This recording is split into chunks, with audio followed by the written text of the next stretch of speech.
You guys, I am so excited about this interview today. I cannot wait for you to meet Jamie Mustard. I feel very, very privileged and honored to have him on my channel. Huge shout out to Nora. What's up with Nora? I'll put her links down in the description box too.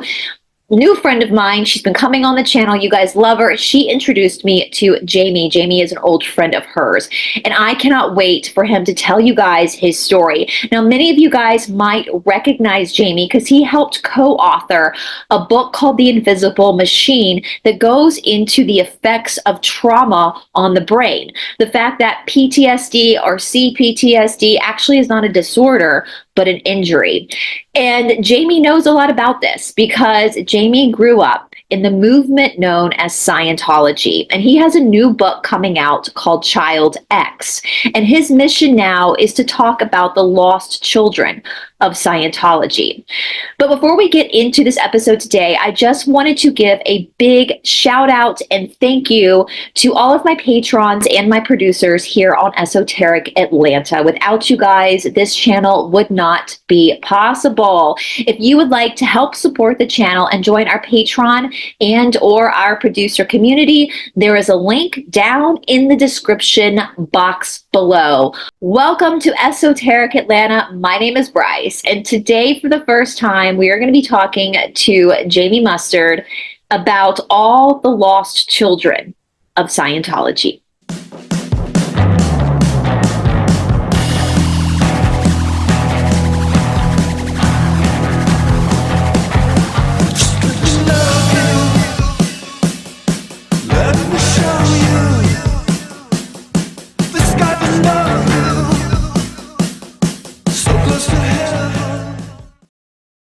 Hey kid, a voice in the darkness of the slum dorm. I awoke to my stale, bare mattress. It was midnight. The arm of a male nanny reached into the closet where my bed was, roughly jostling me. You have to get up. They're coming. A prosperous black family that rose from the ashes of American slavery. A notorious movement cloaked in secrecy. A forgotten boy and a daring escape. Please welcome to Esoteric Atlanta, Jamie Mustard.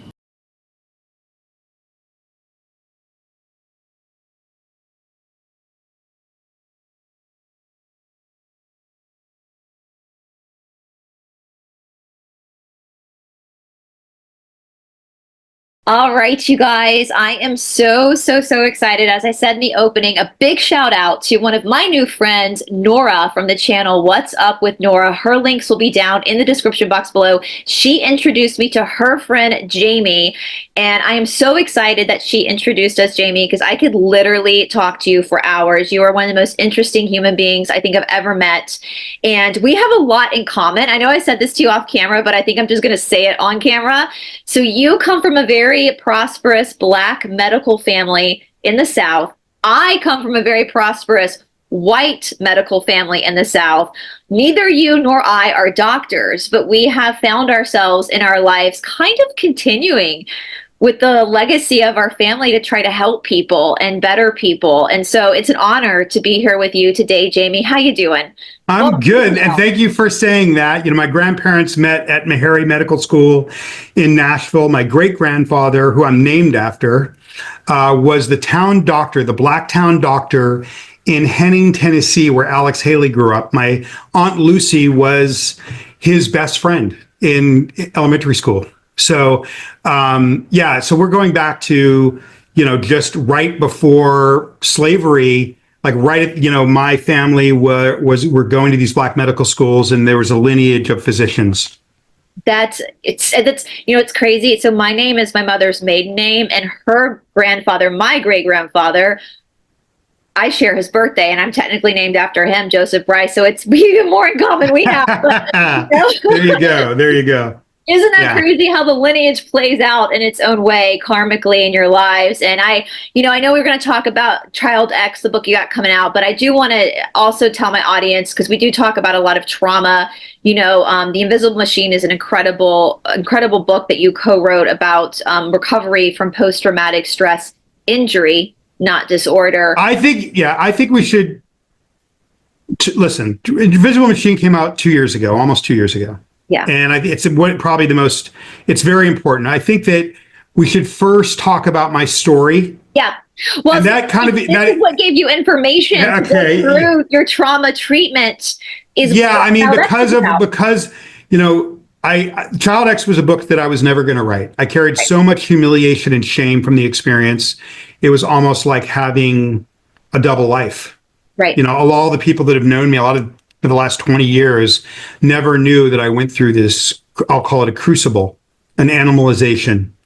And I was never going to talk about it because it was just too embarrassing to me. So I think if people understand that, then I think that when we talk about the Invisible Machine, it'll make more sense why I teamed up with this inventor, or not, this scientist that discovered the biological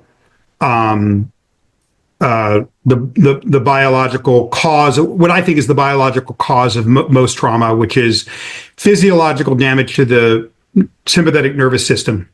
Yeah. Which can now be reset like a broken leg. And other than the military, nobody knows it. And so I wrote, The Invisible Machine was written to bring that to the living room, the regular people.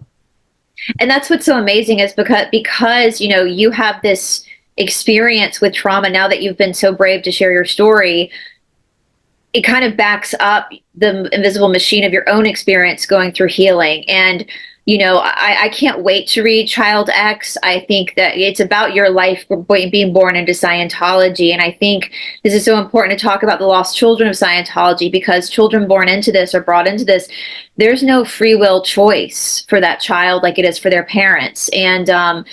And it is, I just talking to you on the phone and all the people that I've met coming out of Scientology, the damage that's done to these children and some of the forgotten lives, because that's the thing about Scientology, right? You're a cog in the machine. It's like you're fighting for the greater good, and these children are treated like adults when they shouldn't be. And so let's start from the beginning. Where do you want to start at the beginning? Or? Yeah, I'm curious. If you told me, I think when we spoke, that you were going to use the Child X as an intro, will there be an intro to this, or will it I've already done it. So you read the overview to Child X, or people have heard that? I did. Okay, so because if I know that they've heard that, it'll contextualize, then I feel like I don't have to go back. Okay. But I think it's first very important. Yeah. The reason I wrote the book, because I thought it was a book that I would never write. I'd written a fictional version of it that is as a graphic novel during COVID. That will be coming out in, it's a future sci-fi fictional version of my life, but it's it's sci-fi graphic novel that will be coming out in October. It'll be on all the comic book shops. So I never thought I would actually tell this truth, because it was just too painful and too shameful. So the question is, what could happen to you when you're young that, in relation to a totalitarian group like that would make you feel that way? And, so I think at first it's really important to differentiate between even calling it Scientology, Hubbardisms, Hubbard's doctrines and his constructs, and his inner navy that runs everything. So there's people that are born into this movement that they call Scientology, and then there's people that are there's less of us that were born into the inner navy, the inner core, the clergy that run this militaristic organization that ran Hubbard's group since the 60s. Okay. I was born into that. Okay. And it's this kind of weird C group that you'll see in the middle of Central Florida and, in urban Los Angeles. And I was taken from the hospital at birth and to a slum near downtown Los Angeles on Beacon Street, where I was one of maybe 30, 40 babies with 2 caretakers, and lived the first few years of my life under animalized conditions with little to no human touch. So your mother gives birth to you, and they just take the baby from her. That I don't know. Again, everything that happens in this movement is different for different people at different times. That's what happened to me in the 70s. Okay, so Yeah. don't want to say that that's always the way it was. But that's what happened to you as they But that's what happened to me. I was born at Westwood Medical Center in West Los Angeles, and taken immediately to this facility in downtown Los Angeles.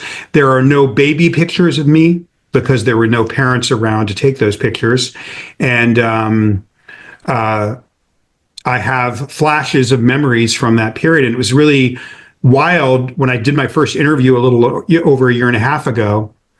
There was a woman, my brother had done an interview about growing up the way we did. And someone came in the chat on that interview and said, whatever happened to Jamie? I didn't think much of it.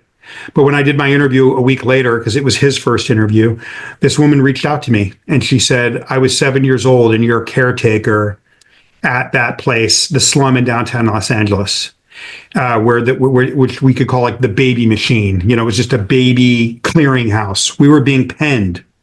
And she was able to confirm for me a lot of my memories. So they even had children being parentified to try to take care of other babies. I mean, she told me that she was living there with her father and that they moved out because of the poverty. The living conditions were not bearable for him. For him.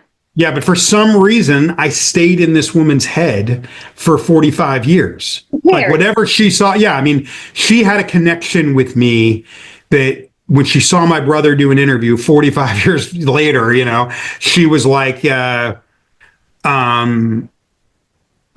happened to that kid I used to take care of, that baby I used to take care of, and then reached out to me. That's actually, that makes me feel like I don't want to cry because I just did my makeup, but it makes me feel like, but I will say too, what's interesting, and I'm thinking about the connection between the mother and the child and the impact that has on a child to be taken from its mother at birth.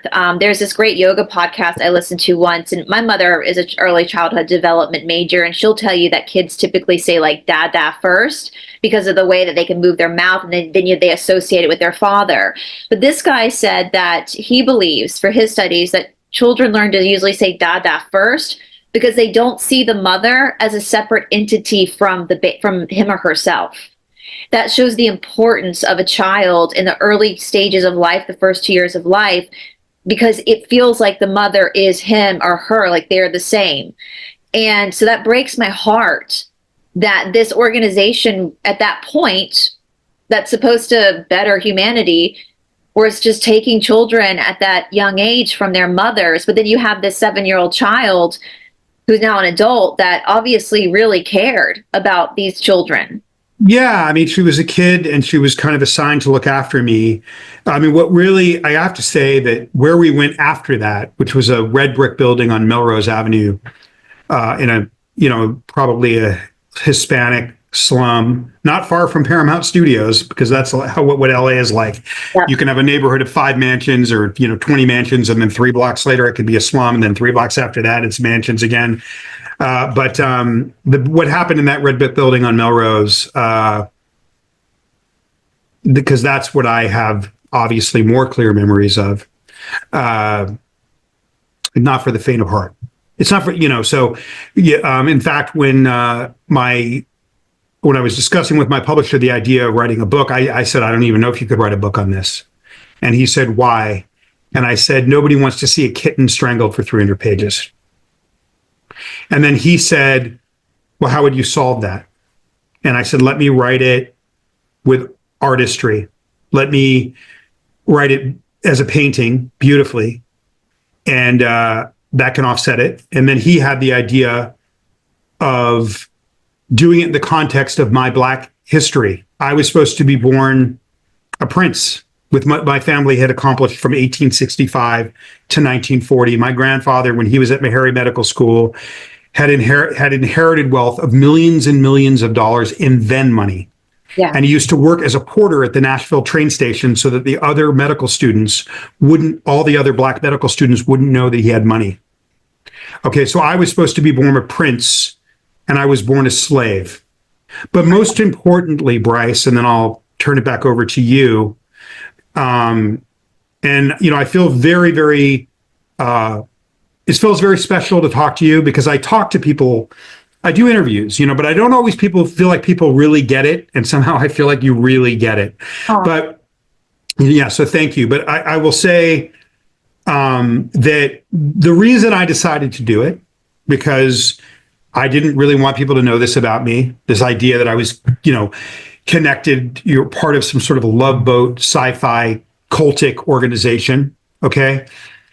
I find it embarrassing.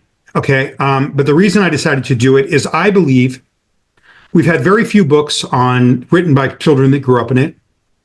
I don't think any of them, even though some of them are very good, have really shown the extent of the damage over generations, over several generations, and over geographies. Australia, England, Denmark, Los Angeles, Mexico. So I feel like what happened to the lost generations of children, of people that especially grew up in Scientology's inner navy, the movement's inner navy, that story has never been told.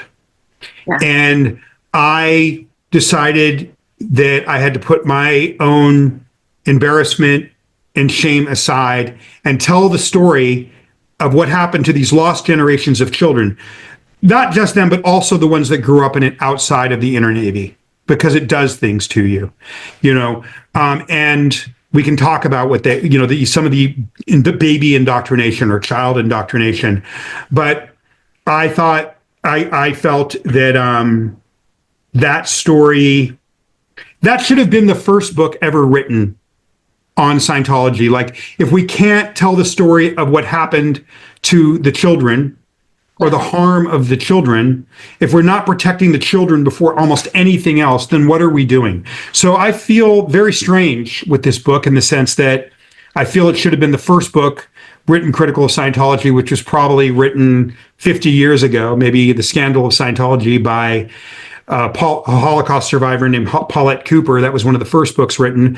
I feel like Child X should have been the first book written. Absolutely. Because, and so it's very long overdue. I really hope that people care and will take an interest in what happened to these lost generations of kids, because in terms of, subverting the mind at a young age, it's truly special. Yeah. I have so many questions about, because obviously, my audience is very much about saving and protecting children, for sure, especially when, be careful I say this, certain names, celebrities that have been arrested, everybody wants to see, and this is just as important. It's just as important. And I think, Jamie, we spoke about this on the phone. We have this beautiful freedom here in this country, in the United States specifically, I'm talking about, which is the freedom of religion. And it's a tough one, right? Because we want to respect the freedom of religion, but we also don't want people being abused. And you're right, Child X should have been the first book ever released, because even though it's horrific for adults who get stuck in situations like this, the adults had consent and choice. The children like you didn't. That you were just placed in these circumstances. And how did your mother, was it your mother's line that was the yeah how did your mother end up a daughter of great prosperity and hard work? All Scientologists are hard workers. That's one thing that you guys all become very hard workers, but doctors are hard workers. You come from a long lineage of, as like me, of people who work very hard to try to help people. And so how did your mother end up coming from that, with being in LA, having you in this movement called Science? How did that happen? Well, this is extensively covered in the book, but I'll say this, okay? You have to understand that these children of the 60s and 70s, okay? This was a time in America that was a pretty nihilistic time in America, in terms of the assassinations, the Vietnam War, the Cuban Missile Crisis. You also had a generation of kids being raised by people like my grandfather, who was a Tuskegee Airman and flight surgeon during World War II. So you had all these grandparents that were coming back from World War II, traumatized, that were raising these baby boomers. Okay. And so that generation, like I have I've known kids from the children of God, like this idea Yep. of all of these children being born and raised in these totalitarian groups, these manipulative groups, cultic groups. I hate using the word cult, but I'll say cultic. Is very much a common story of the 1970s. So I would say that did it. I could say more. My mother experienced some things at childhood that I think broke her. And I don't want to excuse her, but like as much as she was part of it, because she was my first line of defense, right? So I actually hold her far more accountable than I hold the movement, because she was my first line of defense. She's the first person to be accountable. Okay. Yeah. But so as much as I hold her accountable, and what she did was criminal, I also think that she was a victim of what happened to her as a kid, that it shattered her. And it set her up as a product of the 60s, having babies in the 70s. It set her up to be lured in by one of these groups, which anybody in a vulnerable state could be brought in. But that's especially true in the 1970s, where we just lived through one of the most nihilistic periods in American history. Yeah. It makes does that help? Yeah. Yeah, it does. And I think about that too, that tradition of absolutely. That absolutely makes sense. And you're right. That's the complication. The complicated part of being a human being is holding people accountable, but at the same time, understanding how they got to where they got, but still having that. I get that with my own mother as well. Like there's some things that I've learned I don't forgive her for, because she didn't protect me, but I still love her and I still understand why that protection wasn't available. Not like your situation, but so I understand that. And I think that's the complication of being a human, is that we're complex. So when yeah, sorry. I just wanted to comment on one thing you said. Go ahead. Yeah. My mother doesn't want forgiveness. Okay. But if she ever does, I'll forgive her. Yeah. Okay. But she is of, of the mentality that, I think she would hate the way I'm about to phrase this. Okay. But if you want to make a, save the world succotash, you may have to crack a few baby skulls. If it's in the context, if you may have to crack a few baby skulls if it's going to save the world. And that's the mentality. And I think it's really important that, soon to kind of get into, what was the indoctrination at 2 years old, 4 years old, and then the living conditions at 4 years old, 5 years old.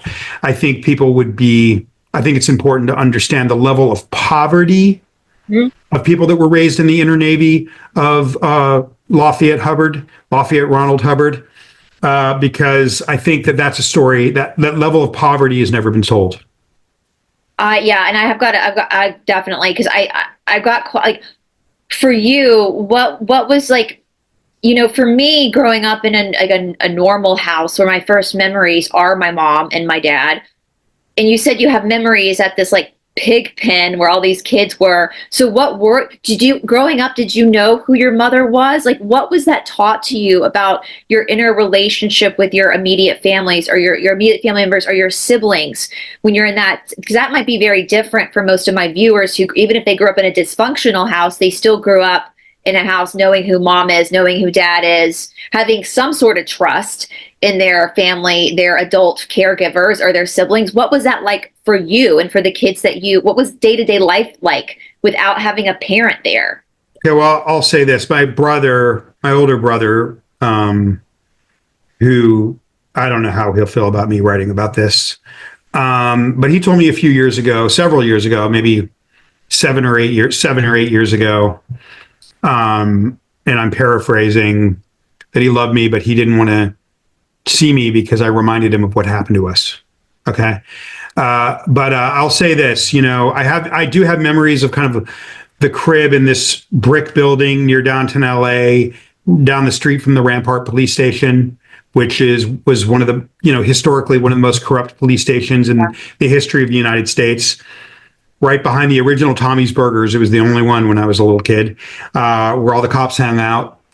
So, it's very interesting, having this happen to you in the shadow of this police station, seeing police officers all the time. But, I have, memories of the ceilings, and I have memories of an earthquake I was in as an infant. And I have memories of caretakers looking down on me. And I have memories of looking out the window, things like that. But I have memories of the dust. LA is, if one thing people forget, it's built on a desert. You can never remove the dust. Okay. But it was the place we went after that, this building, this red brick building on Melrose Avenue. And you have to think of it more like an extreme neglect. We were being penned till we would be big enough to be labor. So we're being grown for labor. And I would only the best way to describe it, I'll say three more things, and then I'll turn it over to you. I would describe it as an animalization. I didn't grow up with bed sheets. From 3 years old, I was on a top bunk, no bed sheets, congealed, greasy mattresses, packed. Because I was one of the smaller, younger kids, I was on the top bunk. I would often wake up on the floor. I don't know how I didn't break my neck. I didn't learn to brush my teeth. I didn't have underwear. I barely ever went to school. I could read at a high level young because I was studying the doctrine. But when I finally escaped at the age of 19, 20, at 20 years old, I did not know how to use a comma and could not write. So we're talking about, I look at it as an animalization. But I also think that there was angels that were there that saved me. And there was an angel around that time that saved me. Right at the point. And then, the other thing was like chronic disease. No one was ever looking at my body. So finally I would go on a trip every few years to visit my grandmother. And then she would put me in the tub, and it was like off to the emergency room. And then, even just a kind of chronic head lice. I don't want to gross everybody out, Bryce. No, but this is important. This is really important for people. But a kind of chronic head lice that, having an ecosystem in your head and having one of the few times I remember seeing my mother when I was a little older, I didn't see her, was when she, they found me with, a kind of case of head lice, like that's hard to imagine. And it took her 4 hours with a steel comb and this stuff called Quell and baby oil to get the lice eggs out of my head. To the point where it went on so long with the steel comb, because there was so much in there, because nobody was looking at me, that my scalp bled. Right. So, I don't want to, again, but, even worse than that in certain ways was, and again, this book is very, very beautiful. It probably reads like a Cormac McCarthy book. So I don't want everyone to be grossed out, because there's angels in there. But, the other part that maybe was worse was the psychological indoctrination, right? Like, you're told that you're not allowed to be emotional. They have this term, human emotion reaction, which is considered negative. So you might be 4 years old, you cut yourself on your broken concrete with steel sticking out of the ground, playground exposed to the sun. You start to cry, and then a nanny rushes over and says, stop the HNR, the human motion reaction, or stop dramatizing, like you're acting your bank, which is your reactionary mind. You're not really hurt. You're exhibiting something from your past lives. Also, this concept of you're not a baby. You're not a toddler. You're not a child. You're a fallen trillion-year-old God in a baby body, and you're accountable, and you're treated like an adult. Right? Which is so abusive, by the way. So abusive to treat a child. So I see it. And also, just these environments had no air conditioning. They were hot boxes, right? And then, there's so much that happened in these places that's very dark.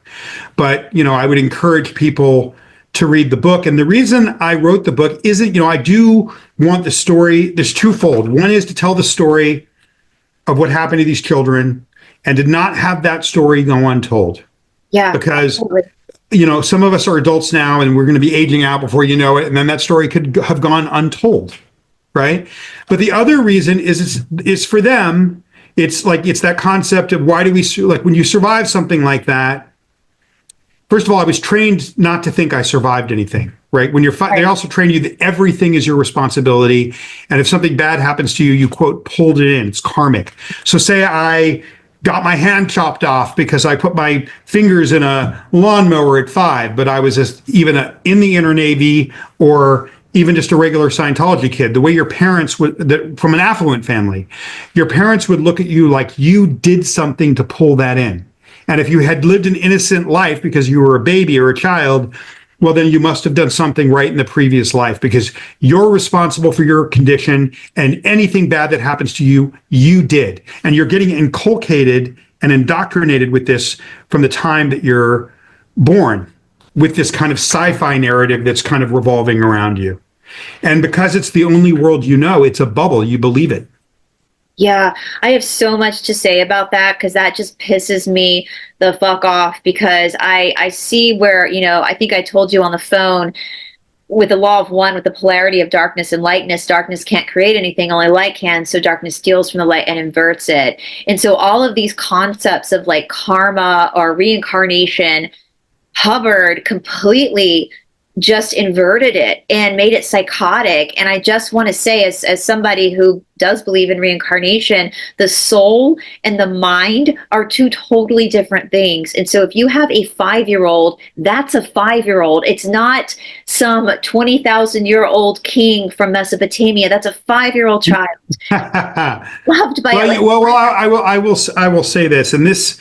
One of the reasons I wrote it outside of, when you've lived through something like that and you start to face it, and I was in denial for most of my life, you could go either way. You could become nihilistic. One of the reasons I wanted to tell this story is I've lost a lot of these kids I grew up with to suicide, drug overdoses. And who can blame them? Honestly, who can blame them? That's a lot to. Yeah. So when you survive something like that, how do you not go dark? Well, part of it is you look back and you have to make an existential choice. It's kind of like, well, how can I still be optimistic about the world after living through something like that? And I think that the choice that I made, and I probably made this choice the first time when I was 9, I made it again when I was 16, and I've been making it again throughout my life, is if I go dark, they win. Yeah. The older choice that I made was, why do we survive something like this? What's the point of existence? Why live if you survive something like that? If there's people that can do that to kids, and if there's kids that have to live like that, why even want to live? And the answer that I came to, and why I do the work that I do, even because as an artist, which is mostly what I am, is I think that we survive things like that, to those of us that do, to increase our empathy, and to speak for those that aren't around to speak or don't have the power because of the damage to speak for themselves. So this book was partly written for the kids that I grew up with, and then almost equal parts written for any person, any human being on earth that has been through something that is impossible to come back from, and to let them know you can still come back, and to show the world how I came back, to tell the story very specifically of how I came back, so that people, it's a book for humanity, so that anybody in a difficult circumstance or an impossible circumstance, because even just the near-death experiences alone, we're talking about a crucible that outside of a 2 or 3 year break in Oregon, this lasted 20 years. This was a marathon. This was not like I had a few days of this. Okay? And it was your normal life. It was my normal life. And I was told that it was good. And I was told we would have the planet handled when I was 5 years old. I was told we'd have the planet fixed in, 6 months. And then, I would get to see my mom again. This was a marathon. Okay. And then, so I really wrote this book, because I didn't want the story to go untold, but just as much or even more in certain ways, this is a book for the human condition of how do you come back from something that you can't come back from? And I think when people are reading these early chapters, there's a lot of beauty in there too. I had a stepfather who was very loving and touchy, who saved my life through warmth, through human touch. So there's angels that came in right at the right point, over and over and over again. But I mean, there's also, but really it's a point of, how do you come back from something that you would think you can't come back from and does this offer something to the world that can give, create hope where there's no hope? And I love your saying that, because I want to talk a bit about your shame as well that you speak about, because I think too that's an experience that I think a lot of people deal with. I hope I don't get emotional. Like even women who go through assault, how many women won't go to the hospital right away or to report it because they're ashamed? I think with trauma inducing, where you're put in that place of no power, whether it be for 45 minutes or 20 years. And I don't know why we do that as humans, why we take that shame on. Because I think the Love Boat sci-fi,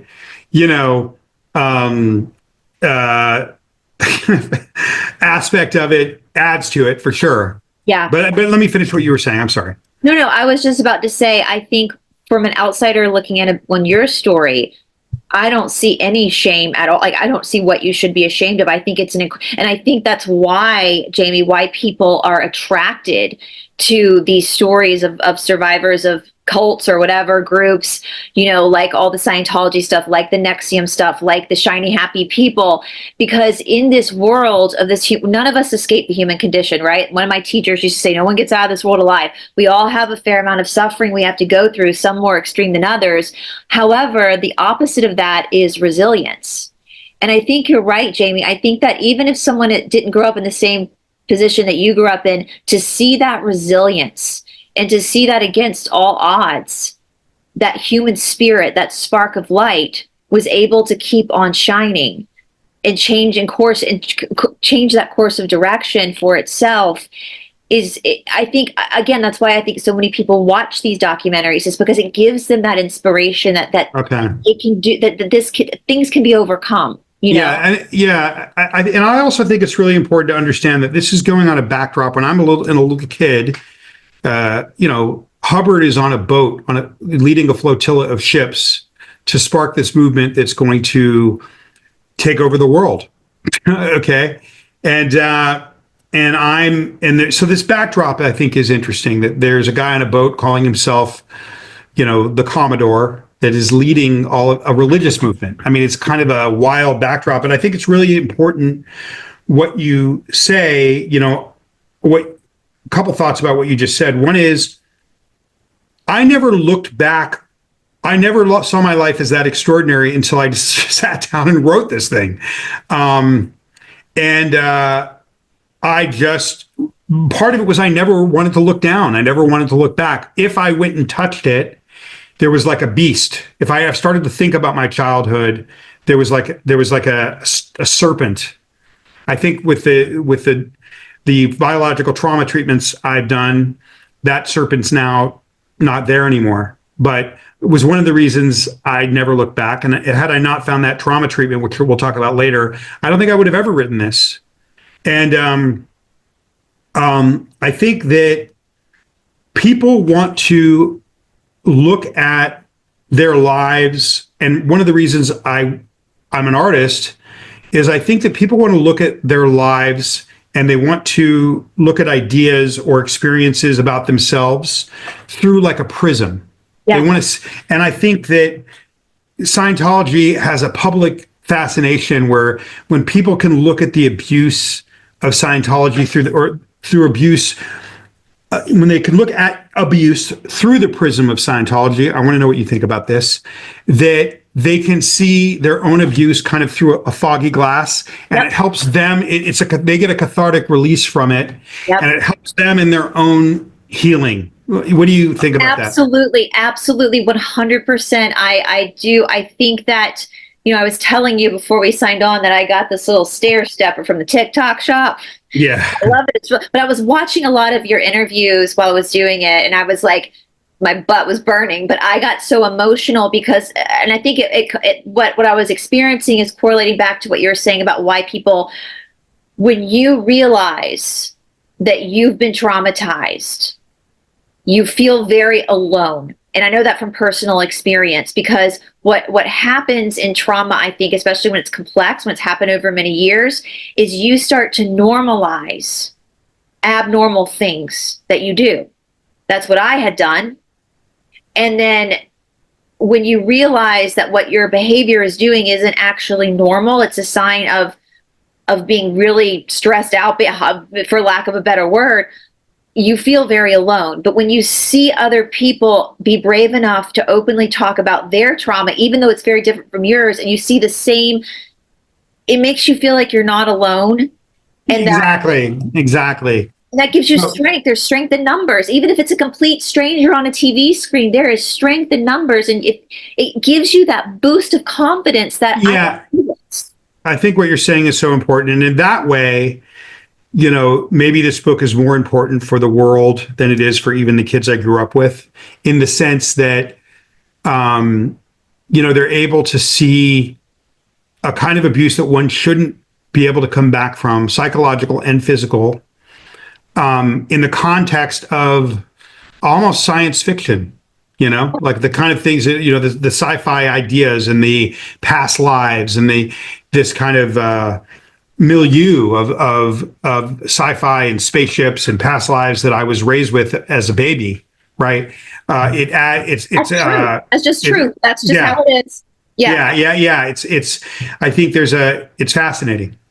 And how that's not very different from people who grow up, though you think about it, in like super religious families where they're taught constantly that the devil is lurking and that in demons, and so they have this fear of, like, you grew up with spaceships, they grow up with this idea that if they do something wrong, God's going to damn them to hell. So it's that stressful, I believe it's spiritual manipulation, no matter how you package it. It's manipulation of spirituality to try to control somebody through fear. But I don't want to give too much away from your book, Jamie, but I'm just curious because now in these, like, I'll call them a dormitory, for lack of a better word, that you That's what we call them, the dorms, but dormitories, yes. No, 5-year-olds should be living in a dormitory. A 5-year-old should be at home with their mommy and daddy reading Elmo books. But so you had all these. At one point when I was 9, I didn't last very long because it was just overwhelming. I lived in a dormitory with grown men, and yeah, really? yeah. I don't even know if I write about that in the book. And I also, there were times where, like, we would be living with my mother in an apartment next to, like, in the same buildings the dorms were. So I'd be like, there'd be 5 or 6 of us in a studio apartment. That might last for 2 months. Like when I was 7, I don't want to give too much away. So it was like, as I got older, it went back and forth between her and the dorms, but it was mostly the dorms. Yeah. The, like, security of, like, home, or, well, what was your, so you didn't have like a typical education, like a normal kid would go to, like, school, kindergarten, first grade. So what was a day like for you? Like, do you remember exactly how your day was scheduled? Yeah, I mean, it was very random because it's a kind of impetuous. The mind of this machine is impetuous, right? Yeah. So there was time when there was child labor when we first moved to where the blue building was. It was an old hospital, and they had me doing things to clean out and renovate that hospital at 8 years old. Okay. So there was points that were child labor. Then there were times where people weren't looking at me and I was kind of flying under the radar. I'd wake up from the dorm and nobody was kind of watching. So by the age of 7 years old, and this is all in the book, I was on buses to Hollywood Boulevard. So at 7 or 8 years old, I realized I could go to a shop in an urban part of Los Angeles, because we were in the urban part.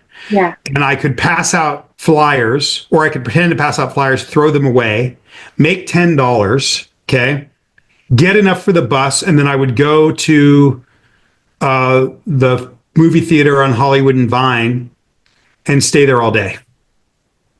Or there were times where, 2 miles away was Griffith Park, one of the largest urban parks in the world.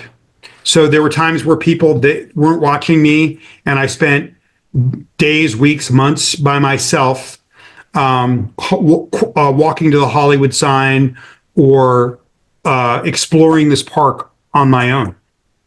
Do you ever have a memory of another adult stopping you and asking you, like, where are your parents? Do you ever remember any other person out? Did you have a uniform on to signify you were a Scientologist? When I got older, I had a uniform. By the time I was 9, there was off and on a uniform, and but I was kind of on the periphery. There were kids. They called us cadets. I hate that word because it sounds like something official. But really, it was just a slum office building with kids in old yellowed naval gear. It was more like Lord of the Flies than it wasn't official. So I don't like to use his words, but I will say, oh God, you're making me think of some things that aren't in the book, Bryce, which is awesome because I don't want to ruin it. But about the adults, no, I don't remember one single time, unless I had to go to work, that adult ever questioned where I was, or where I was going, or where I'd been all day. If I'd been on the bus, by myself at 8, I thought it was not unusual to make that money and hop on a bus down Sunset. We live on the east side of Hollywood in a slum, and hop on the bus and go to Hollywood Boulevard, or to walk the mile and a half to the base of Griffith Park where the Greek Theater is, and explore there. But it was the group was, I don't know if I want to use the word mercurial. So some days it was like, okay, you're a soldier, you're a cadet, you need to be up at dawn in a military muster. And then then a year might be, there might be a year where I was completely invisible. Yeah. And I could do whatever I wanted. But what's so interesting about what you said is, no, not one adult ever questioned anything. And that's one of the things when writing the book that I had the hardest time with, is there were all these wealthy members of the movement, what you call a Scientologist, coming and doing their courses and their machine-based counseling, which measures your thoughts to see if you're getting the relief from the therapy. Yeah. And they would have been able to tell that we were dirty. They would have been able to tell that we weren't in school. They would have been able to tell that we were psychically broken. Yeah. And they didn't care. They just walked right by us. Some of them famous, right? So I spent a lot of, when writing the book and preparing to write the book and outlining the book, I spent a lot of time going, how are these people now? When I look at an 8-year-old or a 10 or a 15-year-old or a 19 or 20-year-old, like I was when I escaped, I see a baby. Same. So how could they walk past that? And I think I explore that in the book. But what is interesting, again, back to your question, is who would stop me every once in a while? Who? The LAPD. Seeing an 8-year-old walking down Hollywood Boulevard by themselves. Yep. Even in the 70s, you might have gone, or the early 80s, you might have been like, what is that? Yeah. Okay. Yeah. And they would come over and they would say, why are you not in school? And all I had to do was say one magic word. It was like abracadabra. And they would get in their cars and leave very quickly. That you were a Scientologist? I wasn't a Scientologist. I didn't think that way as a kid. And I don't even think there's such thing as a Scientologist personally. Right. I think, I think it's just and I don't think it's good for people to call themselves ex-Scientologists. Yeah. Because you're basically forwarding Hubbard's false construct. Yeah. And you're continuing his labeling of you in opposition to this thing that he labeled you with in the first place. So I think calling yourself an ex-Scientologist, if you were that, could be one of the worst things.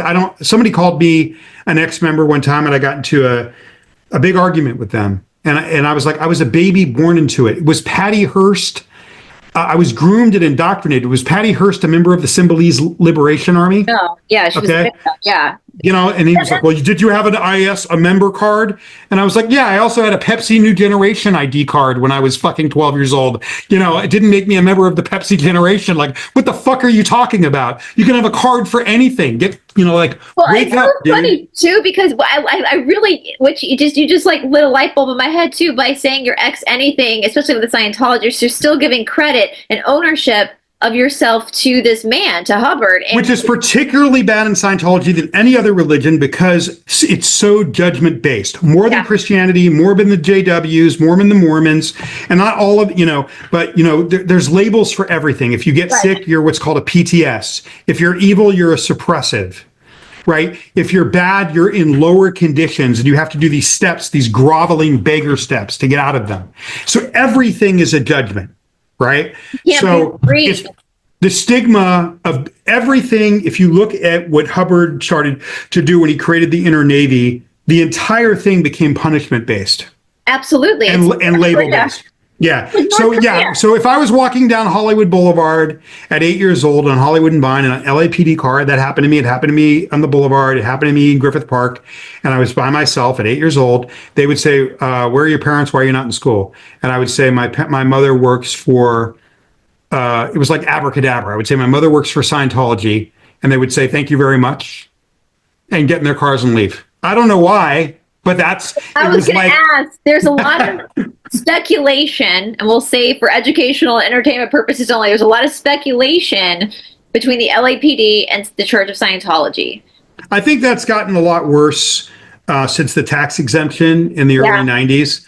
I think, but I think it changed. I think when I was a kid, it was more like, we want nothing to do with that. That's scary. They're litigious, they're, whatever. It was just so like saving themselves than some backdoor deal that they had done. Yeah, I remember one time, and this is not in the book. I'm trying to tell you all stories that aren't in the book. Okay, but at one time, a cop insisted on driving me home.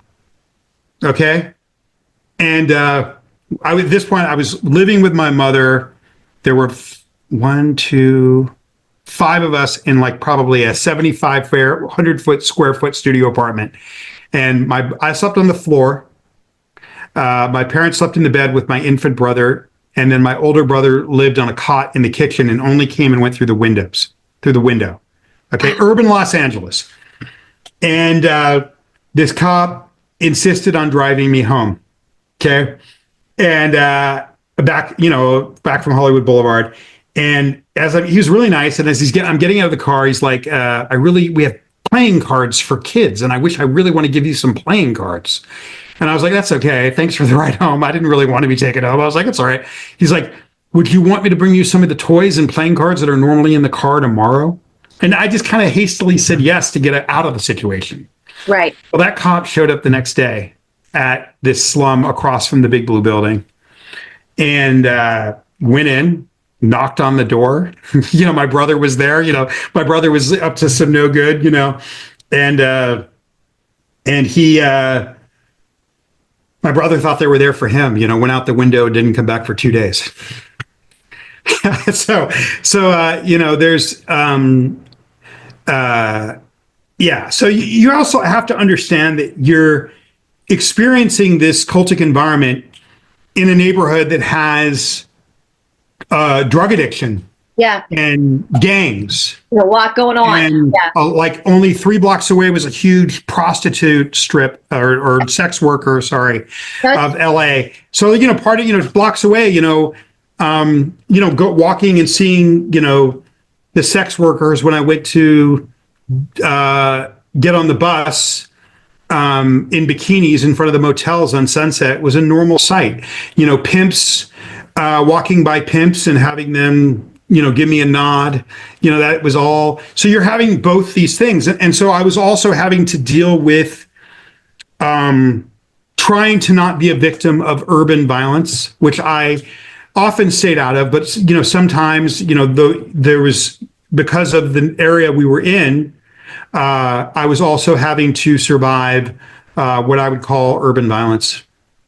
Well, and it's just like welcome to the jungle, inside and out. Like, which is worse, the outside world or the inside world when you're raised in a situation like that? It was very much like that. In fact, when we came back from Oregon, I think there's a chapter in the book called Return to the Jungle. And there's a chapter in the book about growing up with all of these urban things happening to me, coming across urban violence, urban threats, gang violence, and addiction, while also dealing with the cultic indoctrination there's a chapter of that book where it goes very much into how I'm trying to survive, play chess, trying to survive both those worlds. And that chapter is called In the Belly of Two Beasts. I mean, it's crazy because it's like, pick your flavor. Which trauma do you want? You got the gangs outside, you got the gang inside. Which is going to be the best today? And I think about other kids, because I lived in LA for a while, and that whole area, that, I mean, Atlanta's got violence, but there's just a different level in like the Los Angeles area. And I think about like other children that live in that area. I know there's children that live in the area that have great families, but you think about other kids that live in the area that don't have great families. And even though they're not in an organization like Scientology, it's still like, do I go home to my father that's going to beat the crap out of me, or do I go outside and join a gang? Like, you know, there's so many people who are put in this like predicament where it's like Sophie's choice. Like, which one do you go to? And like, even with, so the cop wanted to bring, so this is a question I have when the cop talked about bringing you toys. Did you guys have toys as kids? I mean, again, you're talking about a crucible and it was a marathon. It was not a sprint. Okay. So there might be like I did have this very kind stepfather. If he'd not intervened in my life when I was 2 or 3 years old, I would be dead. Right. So when there were periods where he was around where it was like, okay, there was Christmas. And there were periods where he wasn't, and there wasn't. You're also dealing, you know, the sweat box on Melrose, the red brick building. I mean, they're also dealing with, you know, the violence of kids that are also being abused and being raged at. Yeah. You know, I don't want to say too much, but we also had to endure a thing called, and it's really hard for me to talk about because some of these kids are not around, you know? So it makes me a little emotional, but there was also public spankings. If you did something wrong, there would be like a military order that would come down, and they would force the parents to strip the kid in front of all of us and beat them at 5 years old. And it was like an order. It was like a military trial, like a court martial, and the court martial would order that for doing something that would be a common childhood thing that any kid would do when they were just trying to figure shit out as a kid. Right, just typical mischief yeah, like one thing that I think you said that I think is really important that I think we should talk about, that I think you said that's probably not true, is to compare it to Christianity and demons and things like that. I think the level, you know, you have the Bible's this thick. Yeah. The Quran's this thick. You know, the Talmud's this thick, right?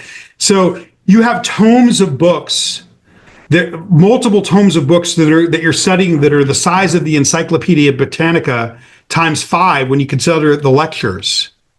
Oh, okay. Wow. Yeah. So it is the most sophisticated mental indoctrination program ever invented in the history of the human species, and it starts when you're a baby, right? So I think that there's a reason, you know, and I really want your opinion on this. There's a reason Scientology has a public fascination like nothing that exists in the 21st century. You know, people are fascinated with this thing. Yeah. So there's something about it that's different because, you know, there's a lot of similar things. Like I have a close friend that grew up JW, and there's things that are similar. I have friends that grew up maybe fundamentalist Mormon, and there's things that are similar. Or my friends, or, you know, friends that grew up in the Children of God, or kids that I've known that grew up in the Children of God, and there's a lot similar. Okay, but there's nothing there's nothing like this. If I thought that there was a similar experience, I would not have written Child X. I think that because Hubbard once said, and I'm paraphrasing, if we're too incredible, we'll be unbelievable. Okay? The things that are in Child X are like nothing you've ever seen before on the subject of Scientology. I'm not the only one that was subject to it. There was a kid that reached out to me, a guy, he's a successful artist in England now. He's one of the few. Most of us, if we do survive, are pretty broken. This guy's rare. He is like me. He was an infant in the Inner Navy. he carries the shame, I think, the way that I do. I think that one thing I wanted to ask you about is this idea of the abuse as a baby and how that might be an amplifier of shame. Like you almost feel like it's in my cells. But what I'll say, but what I'll say is that, I'm just getting into a few of the things. I don't want to ruin the book. The sci-fi nature of our grooming and mass captivity, there's nothing that's existed like that. I mean, maybe I'm sure in ancient history and European history, we've all been, there, and even in modern history of like, in the Congo or Sierra Leone, I mean, like it could be worse. I mean, there's also worse things. Scientology doesn't have a monopoly on human misery. Like I could be in the Congo chopping off limbs. Right. Right.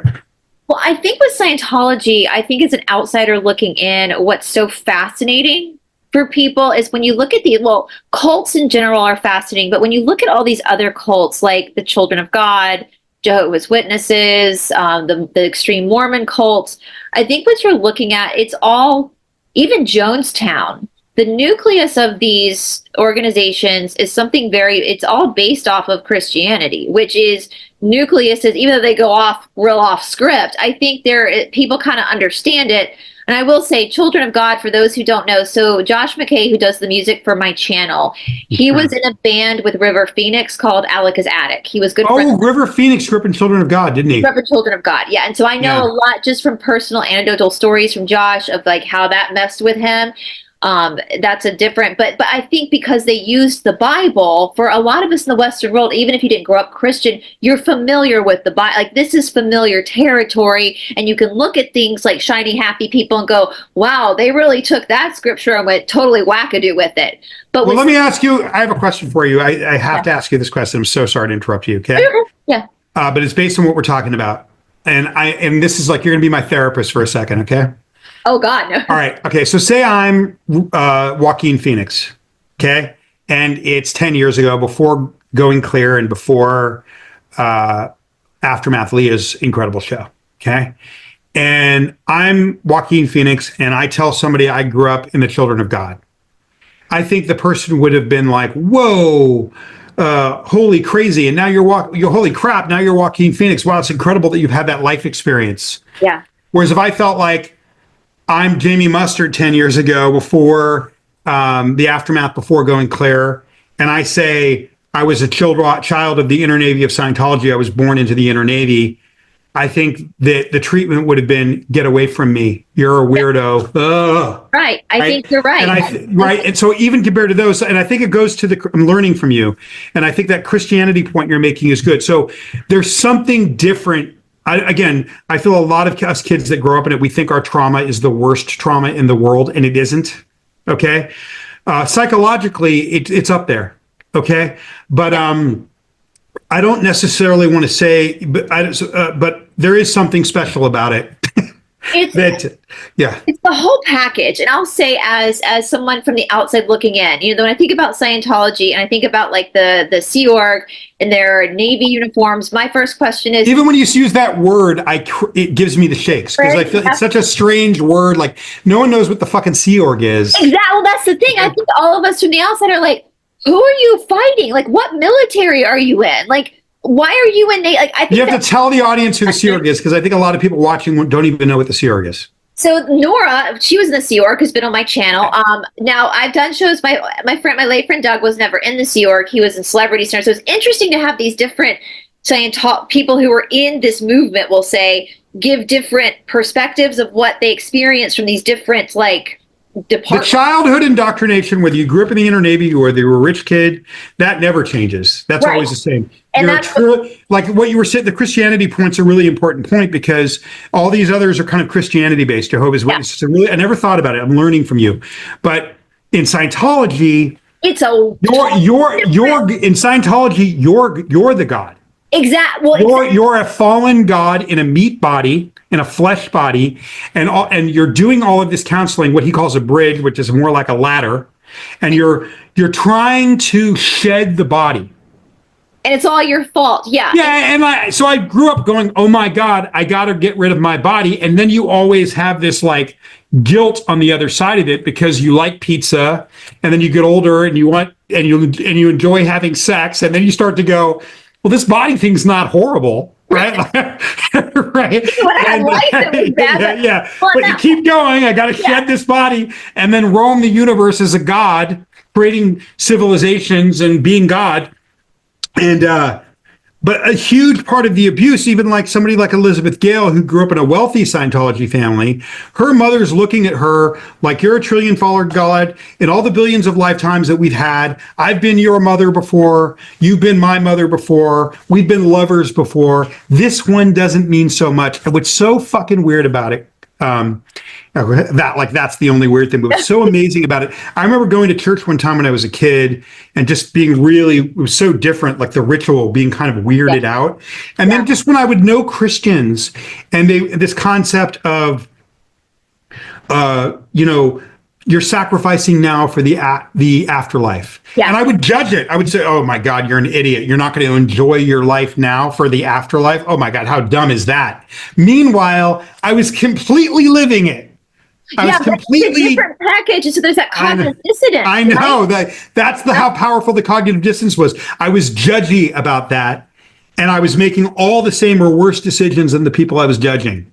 It's just a different, and I think I think, and maybe it's changing now because we are being exposed to more Eastern philosophy with the mind stuff. But I think that's where Scientology gets people, is the whole Dianetics, because some of that stuff is based on some nuggets of truth. It's not all truth. And he totally manipulated it. Like, I hate the whole pulling in thing. I hate that. Karma is way more complicated than that. Not everything that happens to you is your fault. He took a lot of stuff from the Vedas too. Yeah. And it's the funny thing is I have an Esoteric Academy, an online course that I'm running. And I was actually, before we filmed this morning, I was working on a series over Krishnamacharya's teachings. I was going through some of his old teachings as told by his son. And, you talk about with this in the Scientology organization, it's like the individual doesn't matter, it's the whole. But in these teaching, it's like everybody is unique and is going to have their own experiences. And that's important so there's that difference between the value of the one versus the value of the whole. And so I think with Scientology, I told Nora this. So when in the early 2000s, like mid 2000s, so I was born in 1983. So right after school, I moved to LA. And thank God because I was always a weirdo. I always was questioning the church and challenging and wanted to understand. And it's no coincidence I ended up for years in India studying this stuff, because I always was curious about life. Had some ghost experiences, wanted to know what that, like just really the South is very eccentric, and I just wasn't buying the whole Matrix spiel. So I was already someone who was probably susceptible to something like Scientology because I was curious. Now, thank God, though, when I had my run-in with Scientologists the first time, I was in my mid-20s. I just moved out there, and I really liked boys. Because these two Scientologists walked up to me at the Grove in LA. People know the Grove, that's a mall. And this is before there was any real big exposure with Scientology. Now, I grew up in the South. There's not a whole lot of that in the South. I mean, that was like when the Grove was new. That was the beginning days of the Grove. It was new. And I always say in the South, we're dominated by churches, and those church ladies are like covens of their own. So they're kind of scary themselves. But so I had grown up in that environment. So I didn't grow up around any of this stuff. And so I remember these two ladies walking towards me, and they had these weird uniforms on, and they had this very strange look in their eyes. And they wanted me to come take a personality test. And I was distracted because there was a boy I was liking. And so I said, no, thanks, and followed. Now, with that being said, under different circumstances, I did notice their eyes, and I was really put off by what they were wearing, the fact that they matched.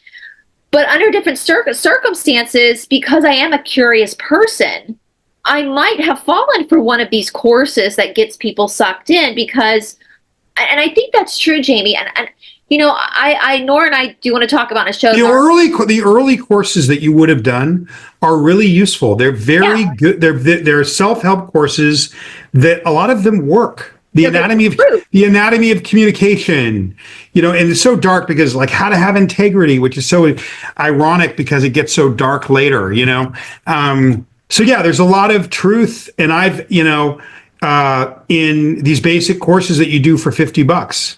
Yeah. But they don't, so, and that's probably one of the things we should cover in the interview is like, why would somebody do, if it's all this crazy shit, why do intelligent, and then when you go to these organizations that are prosperous, like I've been in all of them. Yeah. I was stationed in Copenhagen as a teenager. I was stationed in the compound in England as a kid. I was stationed in Florida as a kid, and it's mathematicians, world famous artists, doctors, lawyers. Greta Van Susteren is one of the highest spiritual levels of Scientology. Tom Cruise, airline pilots, college professors. Like, it's not a bunch of dumbasses. They need smart people. They need smart. My friend Kelly Teal from Nexi and I speak about this. A group needs smart people who are going to make the group look better.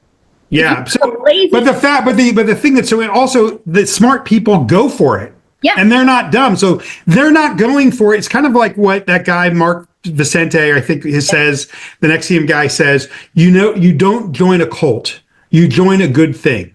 Yeah.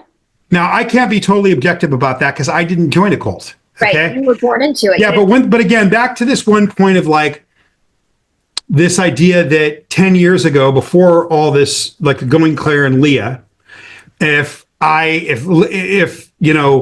Joaquin Phoenix said I was born of the children of God, he's allowed to be a Hollywood actor and do all the things he did. And if I had been at the same party and said, yeah, I was born and raised in the inner navy of Scientology, that I would have been anathema to everyone at that party. Whereas even being from the children of God, Joaquin would have been accepted. Do you think there's truth in what I'm saying or not? And if so, why not or why so? I think there's absolute truth. I don't think the same thing now because of the exposure Scientology's got, but because I think it goes back to this subconscious understanding where most people in the United States or the Western world was raised in some form of a Christian culture or even if they didn't grow up religious, they grew up with Christian. Our whole Western society is based around Christian culture. And so I think there's that acceptance and that extent because it's something I understand, right? So like, even if it's like Mormonism is very different from my group of Presbyterian, but hey, we have the same Bible. I get it. Same Jesus. Like there's commonality there. Right. So there's safeness there, even though, and this is all subconscious. I don't think people are practically, logically thinking about this. So I think there's a safeness where I understand the foundation of your religion. I see. But the beauty part. But with Scientology, it's totally different. And so there's a fear there because it's a weird group that believes in these. Of course, I don't even know when the Xenu thing started to come out publicly, but there's these weird Navy people. Who are they fighting? What's this military for? I don't understand. And we're taught that if we learn about that Xenu thing without doing the steps, that we will die. Yeah, it's okay. Yeah. So I really want people to understand, if you want to understand what this sci-fi experience in the worst, strangest inner cities across geographies of the world would look like from the child's eye point of view, I think that you would find this quite exotic and not something you've ever seen before. And again, there's really good books that touched upon it, like Catherine, what's her name? Catherine what's her name? Friends with her on Facebook. She wrote that book, Bad Cadet. Oh, yes, I know the book you're talking about. But she touches upon it, but I think, we're of a different generation. I was in the generation before her. With these recent Neil Gaiman allegations, yes. A lot of people don't know that Neil grew up on Neil's father was a close confidant of Hubbard. He was the spokesman for Hubbard, and he even ran the secret police worldwide for Hubbard for a short time. And Neil Gaiman grew up. I don't want to excuse anything that's happening with him, but I think that it's important to provide context for Neil Gaiman. I mean, all I can say is that what was likely done to him, because these earlier generations got it the worst. I was one of the earlier generations. Neil was there before me. It was audience just a little bit of a backstory of Neil Gaiman, because I know Nora has spoken about him, but just people who don't.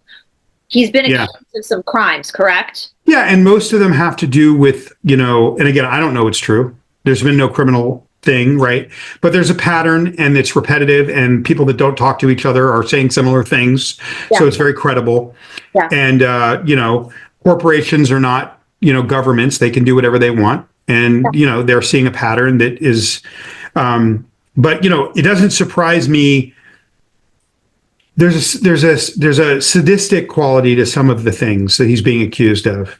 And again, no excuses, right? But it doesn't, I have often seen people that have been abused in certain ways, then whether it's DV, and then they become a DVer, or it's sexual assault and they become a sexual assaulter. So it doesn't surprise me that someone that grew up like me would have a sadistic streak. Yeah. Because it was done to him. Right? It's familiar. Yeah, exactly. So, it wasn't maybe, a sadism that was reaped upon him wasn't sexual. Right. Right. And, the amount of occlusion that I had before writing this book. I mean, it's funny. I decided to get a therapist about a month before I started, and I've been seeing someone every week religiously. Okay, since I've been doing it, which is hard for me to do because I was taught that psychiatrists I was going to ask you that. were evil aliens that for all of history are responsible for everything bad ever happening to man. That the Holocaust was caused by psychiatrists, that racism was caused by psychiatrists. All the Roman Empire. Everything is the psychiatrists. And so, I indoctrinated as a baby that psychiatrists are the most evil people in the universe. And then going to one, I go to a therapist, but I have close psychiatrist friends. Yeah. I talked to one today who's become a very close friend. And going to a therapist when you're taught that that's evil is very hard. But it's funny, we were about 8 months in and the book was done. And then she started telling me, I do some evidence-based things. I do EMDR and I do this IF thing. And I was like, oh, well, tell me about EMDR. One of the guys that I know that did it, who was a special forces soldier, said that it almost killed him. I've done EMDR. Yeah, he said it triggered him. He was also a sexual abuse survivor, and the reliving it was very, harmful to him. And she said, Jimmy, I wouldn't do EMDR on you. And I said, why? Because we had just finished the book and we were in editing. And she said, you just did it on yourself. Right? So, it's just such a strange mix, and it's really interesting because my publisher was like, you need to write this in the context of your family history. And I've always had a fascination with my father who died when my mother was young. It's part of the reason she is the way she is. Yeah. I think that shattered her and broke her. That and some other things that had to do with mortality at a very young age. And I feel like I've been kind of chasing his ghost because of what he accomplished most of my life. And he was like, I think that you need to look at this in the context of your grandfather and your family history. And I was like, oh man, I don't want to do that.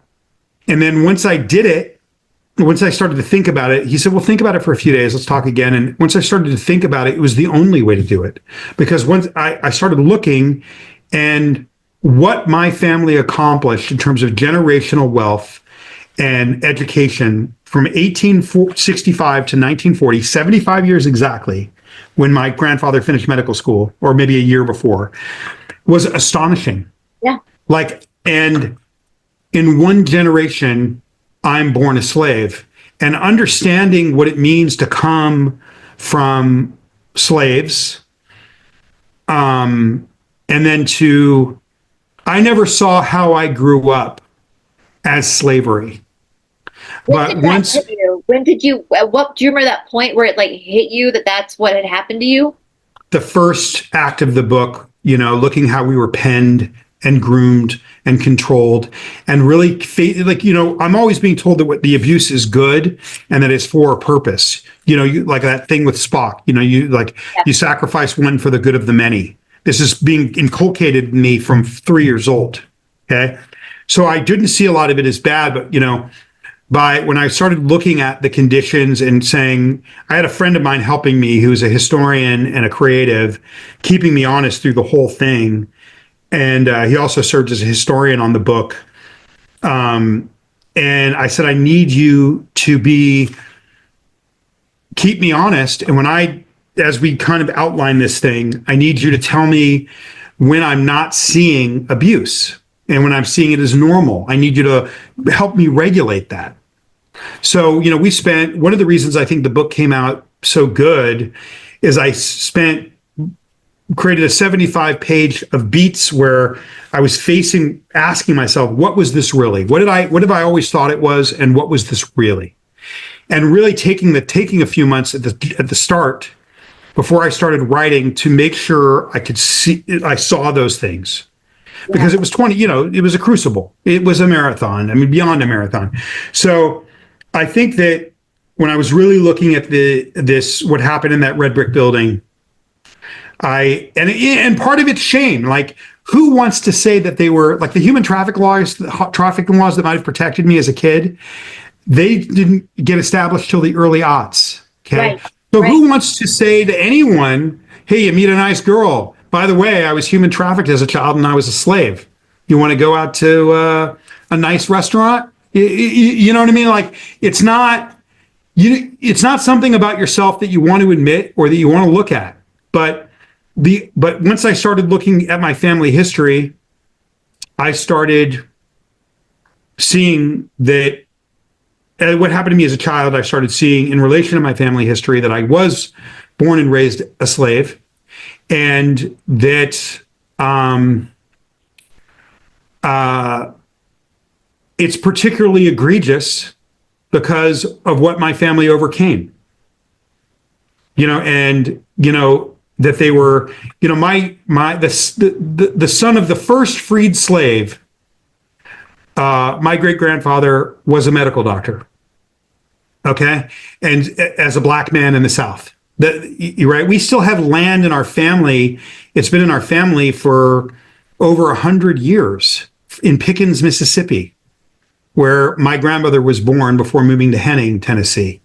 And you see there's a photo in the back of the book of my great-grandfather, James, holding my grandmother with the entire family there, this kind of prosperous, kind of black, it's a small town, so they're small town folk, but it's black wealth. Yeah. And it's black accomplishment. And that's a story that's never been told. So to see them fight and work so hard and accomplish so much to, in a generation, me be born the way that I was, I carry a lot. It's shameful to have been a slave. But I think that your resilience and your survival and being where you are now speaks highly of you, but also of the blood that runs through your veins. That you carry the DNA of people who've done this before you. And so that's playing itself out. That's the strength, right? And I know, like in spiritual studies, in a lot of spiritual studies, they talk about honoring your ancestors. If you don't honor them, you'll carry them on your back. And so, that resilience of what your great-grandfather, your great-great-great-grandfather went through, that is living in your DNA. I think that's so smart. I think it's so smart, Bryce. I think when I was 20 and I couldn't write, and my grandmother spent 45 minutes, she was trying to teach me to use a comma one day at 20. Adult illiteracy, and I could read at a high level, but not being able to write or do basic math at 20, adult illiteracy is not for the faint of heart. Right. Okay, I'm just telling you, it is not. Okay, that was brutal. And, but I think one of the things that I did is that she was smothering me in our family history. And I think that so smart what you said. I think tapping into that larger matrix is what gave me the strength. I think my ancestors are what gave me the strength. Absolutely. Yeah. And I think that's a theme in the book, how you can tap in to a larger matrix to accomplish something that's really impossible. I mean, I wrote a kid's book about resilience, about kind of how I did it. And sometimes I think that book should be called a kid's book about the impossible. When you start to read the first couple chapters of this book, not only are you going to be in this kind of dystopian science fiction world with the backdrop of the high seas and spaceships, you're going to be going It's over. He's done. Okay? He's done. And so you get to read on and figure out how it unfolded. And I think it's bigger than me. You know, I don't always know how I did it. I don't know that I could repeat it. Right. Well, it's I believe it's your dharma. You know, that's, you know, we talk a lot about karma, but there's also dharma. And the dharma is just, it's like in the tarot cards, the major arcanas, it's the stuff that you can't avoid.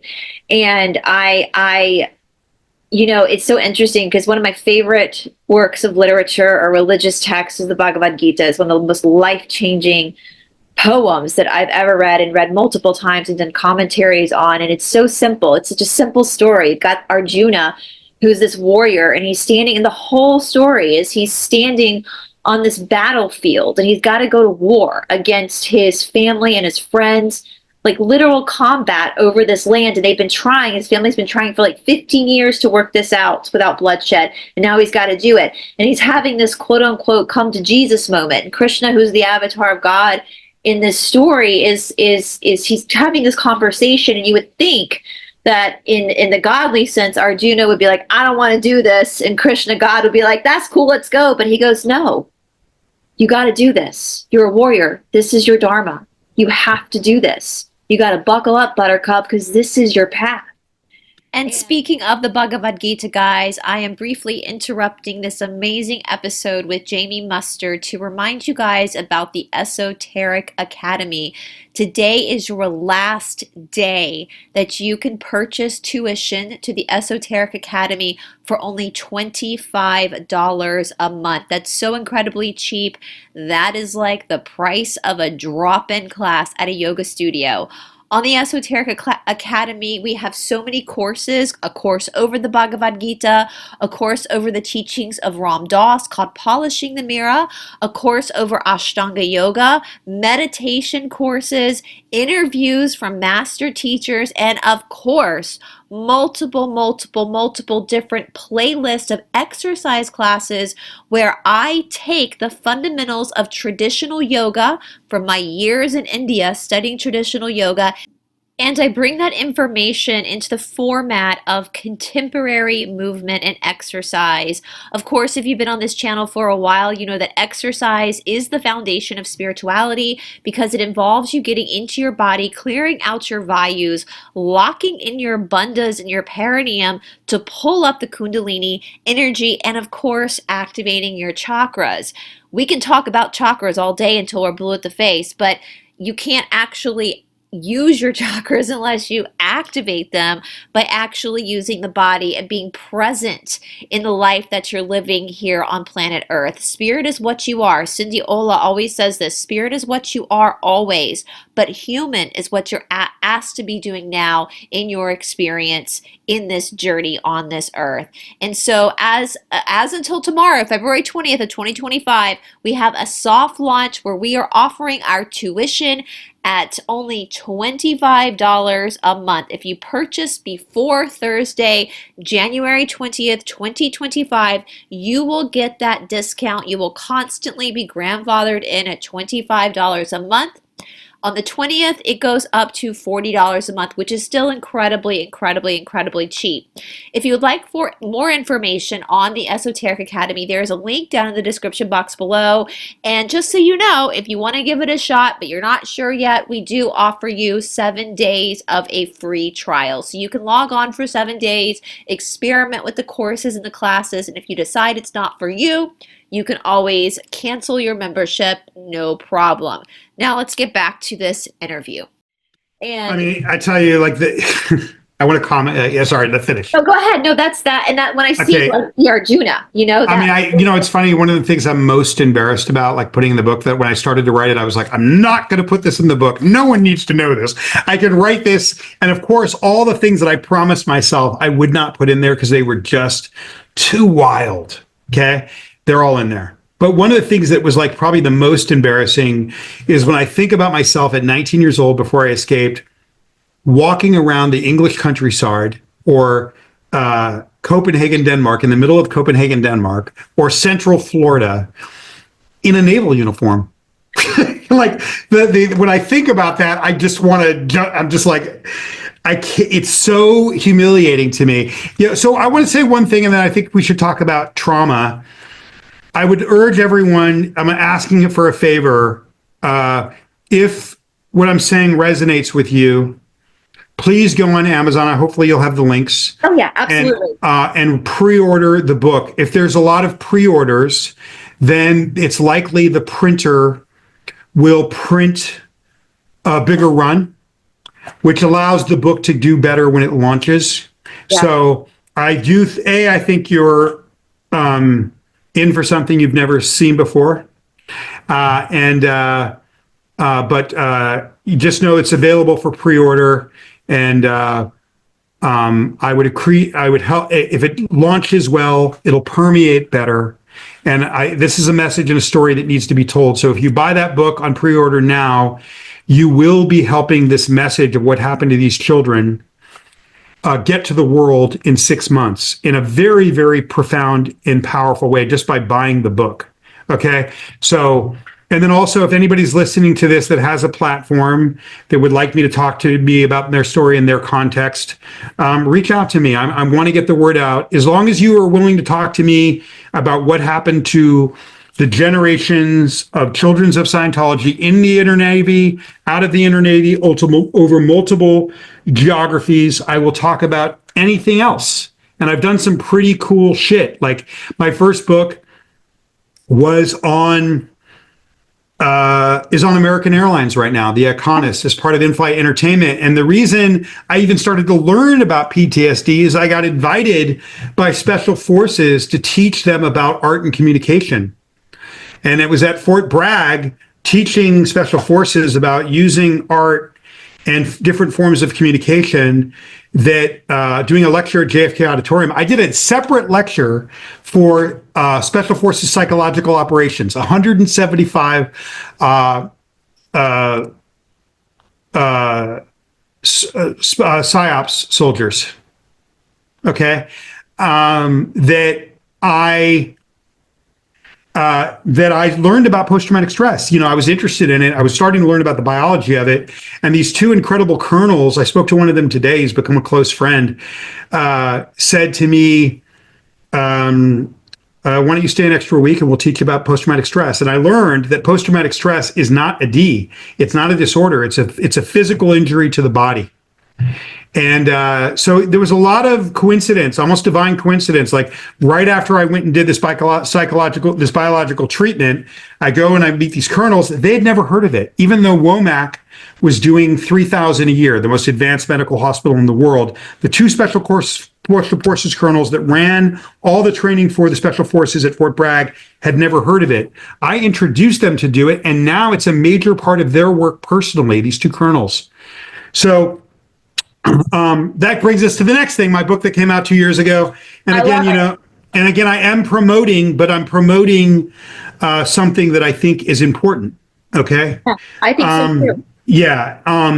But yeah, I wrote a book with a prominent scientist and doctor called The Invisible Machine, The Startling Truth About Trauma and the Scientific Breakthrough That Can Transform Your Life. Okay. And basically what it explains is that all of the feelings that you're feeling, even if you had a distant father or a distant mother or just a poor childhood, you can have the same biological injury as someone coming back from Iraq or Afghanistan.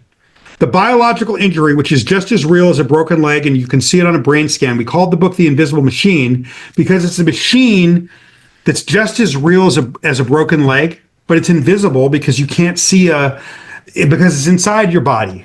Right. And you can't know, you're not limping physically, right? So the things that you're feeling, if you're listening to this, anxiety, hypervigilance, hyperarousal, reactivity, hair trigger, mild paranoia, lack of sleep, all these things is what you'd feel if you were running from a tiger. These are all 100% biological phenomenon. This is a biological injury to the body. And now there's this doctor who I wrote the book with, Dr. Eugene Lipoff, who figured out a reset to reboot the sympathetic nervous system to the pre-trauma state. I've done it. I was working with a a rape victim, a sexual assault victim 2 weeks ago. She told me she didn't think it was going to work. She couldn't leave her house. And when I was interviewing her last week after the first part of the treatment, she hadn't even done the first treatment. She'd done half the treatment. She was smiling and laughing and saying to me, I cannot fucking believe you. I was so desperate that I would have done anything, but I did not think that feeling this way and being this person was ever in the cards for me in my life again. Even suicidal ideation is 100% biological. And in the neighborhood, because I struggle with that. That's part of my secret. Okay. That's a biological injury. We are meant to live. Say it's 2,000 years ago in Peru, and we're in a loincloth, and we're getting some water out of the river, and a leopard comes out of nowhere, a black leopard. We are meant to survive in that state where we flee from the leopard, flight. We kill the leopard, fight. Or we get eaten by the leopard, fight. Fight or flight, for about 30 to 90 seconds. Now, what people have to understand is when you experience trauma, like you slip on a mountain, you swerve your car, you get elevated, and then 4 or 5 hours later, you come down. Well, what happens, we know that this is, I'm going to talk here for a few minutes and then turn it over to you. We know for sure that this is physiological because there's a book came out in 1970 called Violence and the Struggle for Existence. That there's a chapter in that book called Biology and Aggression. That book came out 2 years after Martin Luther King was assassinated. Coretta Scott King the Stanford scientist wrote this book. In fact, the Stanford scientist was the main scientist that wrote that book, is a guy named Dr. Frank Ochberg, who's the person that was one of the world's most famous psychiatrists. He coined the term post-traumatic stress injury in 2012. He also defined Stockholm syndrome for the FBI in the 1970s. That guy, when I told him what happened to me, he's a friend of mine. I didn't even get into all the Scientology stuff. I just got into the living conditions. He said, Jamie, you were raised by wolves. Okay. Yeah. So in that book that Frank made, Coretta Scott King does this chapter of Biology and Aggression, in 1970, that doctor is saying, we 100% know that post-traumatic stress is biological. And here's how we know. If you take a dog, a goat, a chicken, a rabbit, a cat, an elephant, a horse, any animal, and you just torture it like you would in a, a Yemeni prison camp or something, like real torture, okay? And then you, just for a week, and then you put it up in the Ritz-Carlton for the rest of its life. You treat it as the wealthiest animal that ever lived in 5-star hotels. That animal, for the rest of its life, will never be the same. It will be highly aggressive, fight, or very timid, flight. We did not just give that zebra, that goat, that horse, that dog, that cat, that elephant a disorder.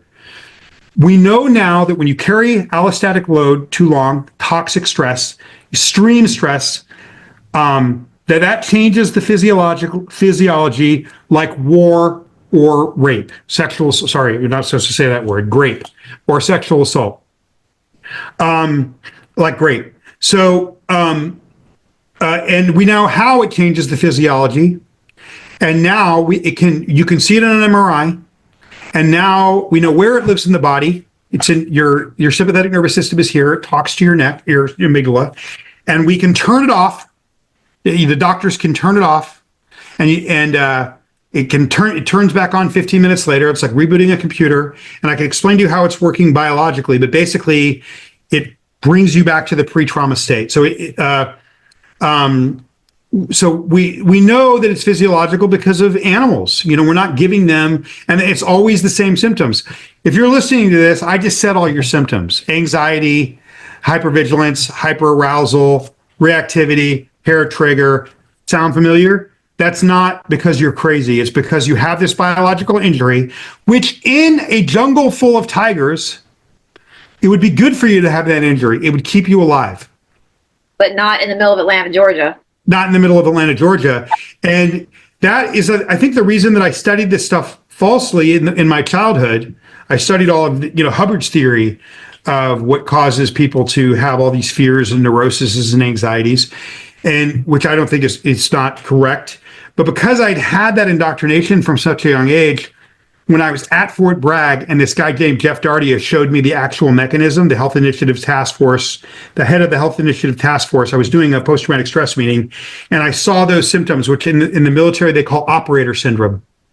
And operator syndrome is something you get that if you're deployed for 36 months, and you're not even in a firefight, but you're just constantly wearing that stress of an IED or being away from your family, it changes our biology. And if you want me to explain to you how this treatment works, how it reverses it, I can.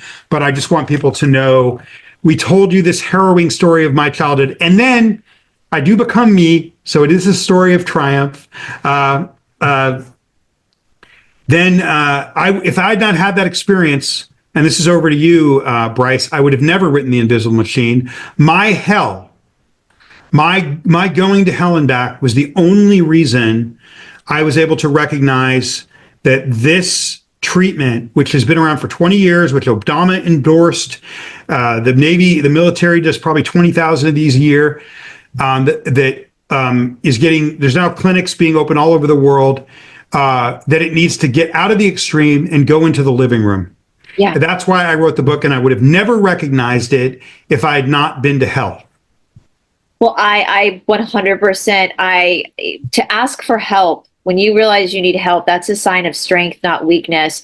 And I have a question for you, because I'm thinking. So let me say this: when I saw operator syndrome and I'm reading the symptoms, paranoia, or hypervigilance, hyperarousal, anxiety being the main one, ideation in the military where people are trained to protect.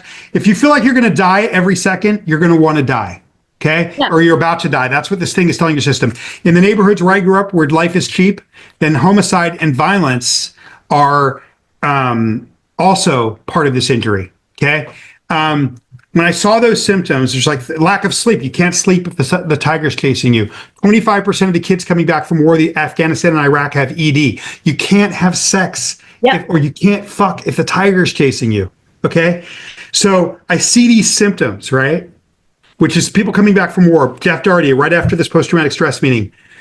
I don't see soldiers. I don't know. This is my first foray in the military. You know what I see, Bryce?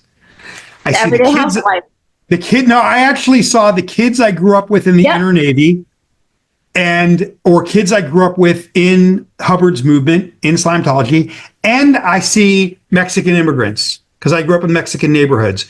And I went, holy shit, you are not telling me that all this behavior and these internal feelings is the same thing that people, and I wanted to prove it. So I went to a prison in the American South and interviewed murderers. And I filmed it to see if they would have the exact same symptoms as someone coming back from Iraq and Afghanistan. And then after that, I started interviewing housewives, and see if having a mother that didn't hug you and treated you like shit can give you this biological injury. And it can, and it does. And you don't have to feel this way. You can fix it in over 1 to 2 days.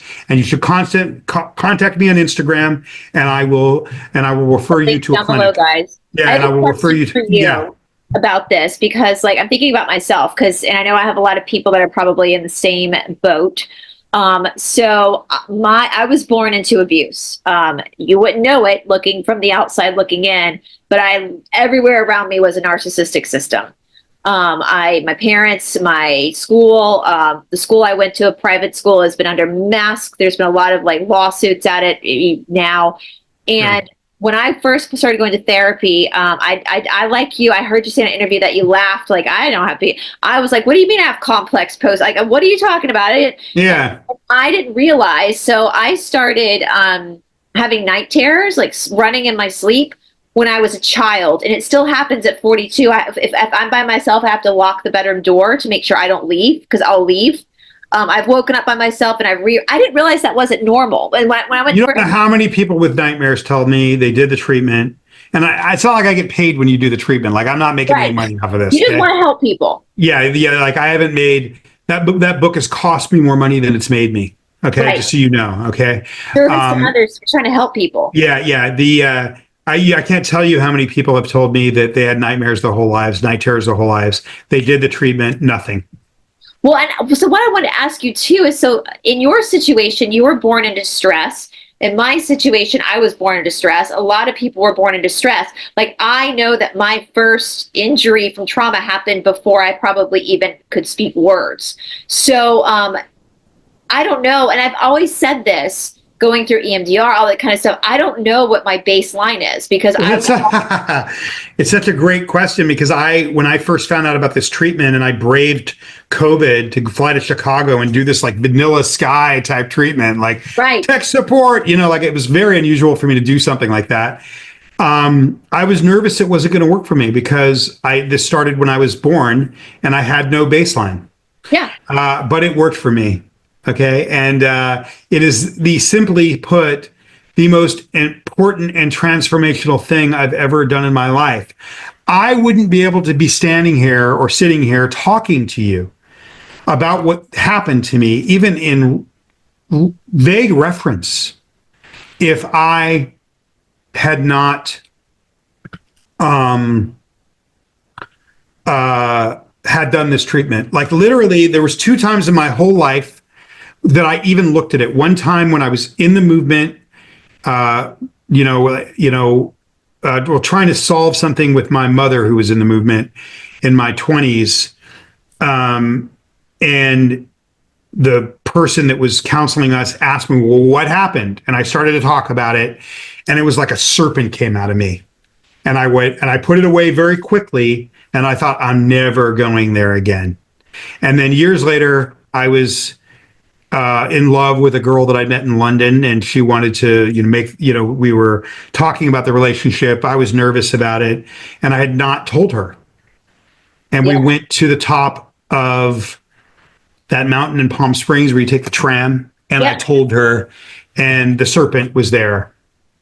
And I was just a mess. I mean, she was very kind, but I was a mess. And then I really decided after those 2 incidents that I can never look at this. I can never look at this. So if I don't do that treatment, there's no way we're having this conversation right now. And I had no baseline like you. I didn't know if it would work for me. Yeah, it's interesting too, talk about that, because I even think about most of my abuse happened at the school I went to, which again, there's already lawsuits piling up, but it was a private school, and kind of like Scientology in the sense that stuff would happen, but cops wouldn't get involved because anyway. Now at 42 years old, if I drive by that school, my body starts to shake uncontrollably, and I literally feel like I'm going to throw up, and I can't, I do everything to avoid driving by that school. And it's kind of like that whole, I don't want to go there. I don't want to talk about it. I don't want to and so but to be able to go there is what helps the healing. And this is what's supporting that. And I like one thing I want to point out that you said in an interview that I listened to, and I'm going to paraphrase it. I had a lot of success with EMDR, but it only worked for a little bit. And then I had to go back for more. And you made a point. I can't remember how you said this. I know what you're going to say. Yeah. You're trying to fix something on top of it's like, how did you explain it? It's like, you have to look, I'll do it. Okay. You have to look at an overactive sympathetic nervous system, which is really just your nerves in your neck and your nerves in your amygdala sprout extra receptors if you have too much trauma. Your brain starts to secrete this stuff called norepinephrine, which people with post-traumatic stress have 20% more norepinephrine in the brain, and this stuff called NGF, nerve growth factor. Okay. And again, I'm not a scientist. So you're getting my best interpretation as an artist, but I'm not a scientist. We come from scientists, but we're not scientists. I did graduate from the London School of Economics, so I have an appreciation of data. Okay. Yeah. And the book is stories, but it's also a lot of science and a lot of data. Yeah. And so you have this so because this NGF gets stuck on this nerve growth factor, your nerves in your amygdala and in your nervous system, which is here, the stellate ganglion, which goes from your amygdala to your toes, but the main part of the nervous system is in here. If you ever think about a nervous reaction, you're feeling it right in here. Right. Okay? Absolutely. That's where you feel anxiety. It all comes from here. It's causing all these nerves to sprout extra receptors. Where you had 4, now you have 16 or 36. When they take a simple amount of $2 amount of medication, it wears off very quickly and they inject it in your neck using you're using an ultrasound, and they basically turn off the sympathetic system, and they use the same $2 amount of medication that goes into an epidural. Okay, and when it turns back on, and what it does when you turn off the sympathetic system here, the NGF recedes in the amygdala in the brain. You can see this on a brain scan, and in the nervous system. And when it comes back on, because the NGF is gone, all those receptors go back to how you were, but before you were ever traumatized. So you have to look at it whenever you're doing EMDR or you're doing any sort of therapy. Okay, that's like software. Yeah. Your body is like a computer. Right. Yeah. So therapy is awesome. Ketamine's awesome. Psilocybin's awesome. Yeah, I've done that too. Yeah. So EMDR is evidence-based. IFS is evidence-based. There's all these hyperbaric. We have all these incredible things now, and most of them are biology-based, quite honestly. Ketamine is like fertilizer for nerve growth in the brain. Okay. It's a brain remediation medicine. People don't know this. Okay. Yeah. And when the data comes in on psilocybin, I think they're going to find the same thing. It's actually remediating your brain health. Oh, okay? Yeah. It's not. That. Yeah. So what if you were, so you have to look at therapy as software. You wouldn't do physical therapy before setting your leg. Right. Exactly. Right. Yeah. You have to set the leg, let the leg set, then you go to the physical therapist and you exercise the soft tissue and the fascia and the joints, right? But you set the leg and let that heal first, then you do the software or soft tissue, okay? Right. So anybody that's doing therapy has been doing it, they're trying to run software on a broken computer. No, fix the computer first. But I'll tell you one really cool thing, being in this trauma space, which I never wanted to be in. I almost didn't want to do this book because I didn't want to be the Pied Piper of trauma recovery. I'm an artist. I like to make pretty things, and I just didn't want to be like the trauma guy, right? And so, because I go on my website and see that I make pretty things. Okay, that's really what I do. I'll put your website in the description box. Okay, and you can always send me a note on there as well. And I worked with a lot of people that had maybe even this guy in the book that's like the main character in the book, who was not only sexually assaulted by his stepfather from the time he was 8 to 16, then he was beaten into the Latin Kings at like 12 or 11. And then he was a special forces soldier, and he killed people in Iraq and Afghanistan and saw his friends killed. That guy, because he was special forces, the military they were trying to fix him for 20 years. He only stayed alive because of his wife and his children. When I met him, he was suicidal, right? He did this thing, and, it's unbelievable. It's the first time he was a person since he was a kid. And he told me, and I've had a lot of people tell me this since, that all the stuff that he'd been doing for 20 years, the EMDR, which almost killed him because he was forced to he was recontacting his sexual abuse, right? Yeah. All of that work that he'd done, he felt once he fixed the hardware, it kicked in. It wasn't lost work. Yeah, exactly. So that was surprising to me, but he said that to me. I can't say that because I didn't do any work before I did I did a little bit of therapy that, I barely started to look at myself when I found, and what's so important about knowing this is a physical injury, post-traumatic stress injury, is that we don't stigmatize somebody for having a broken leg. But when someone's crazy, we label them. You're not crazy. If you're feeling anxiety, you have a biological injury to your body, period. And if you take somebody like you should be crazier, Bryce. Why are you not? I'll tell you why not. Because of your yoga. Yeah. Nature mitigates the nervous system. Yoga, running, all sorts of things mitigate the nervous system. But the problem is you do yoga for 2 hours. By the next morning, you're going to feel the tingle again. Yeah. Okay. What happens when you do what I call the fight or flight reset? Okay, and contact me, and I will refer you to a clinic. Oh, I love that. They're in Australia. They're in all over the United States now. It doesn't come back. Yeah. And that's what made me really curious in your work too. And I will say I had read a book. My book is still in India because I thought I was going to be back, but then the world shut down. It's in my trunk there, and and I can't remember. It was a psychiatrist who wrote this book, and I can't remember his name. I'm sorry, the book's in India. I can't get it back. Lockdown. You talked about animals in the wild. He talked about animals in the wild too, and he talked about when we go, like when an impala is grazing and a predator comes, they're either going to run, or they're going to be killed, or they're going to play dead. They're going to freeze or fawn. Or fawn. And if the predator takes the frozen impala to the cave to eat it later, but then goes off again, that impala is going to get up and it's going to shake. Its body is going to shake, and then go off. Like animals do that. They shake. Yeah. Beings, and that's what makes that, bringing it back to Child X, the fact that I'm assuming that you guys weren't allowed to have temper tantrums as kids, because that's an important part of the development for the. No, I was, the muffling and dampening of your emotion, not being allowed to be emotional because you're seen as, quote, dramatizing, having a human emotion reaction, exhibiting your past lives rather than being present. Yep. A lot of that, you're not allowed to be that. I mean, there's this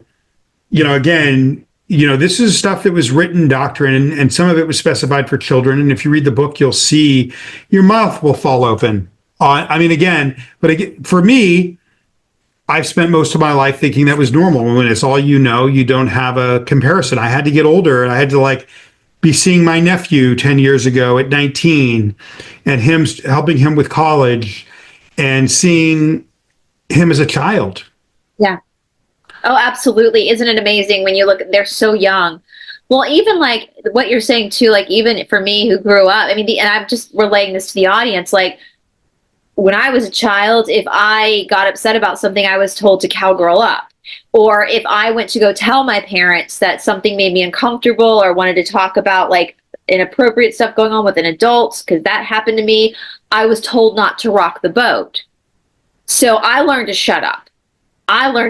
And I think that still is playing out. I think a lot of people, and I think that's the same thing too, Jamie, why your book's going to help so many people is because they're going to see correlations, even if they didn't grow up like you grow up, they're going to see correlations of the same traumatic response that was created in their life and how that was, for whatever reason. Yeah, but you get to see it through a prism, through distance, Yeah. It's American Gangster with sci-fi. It's kind of hard to explain. Again, I don't want to give too much away, but it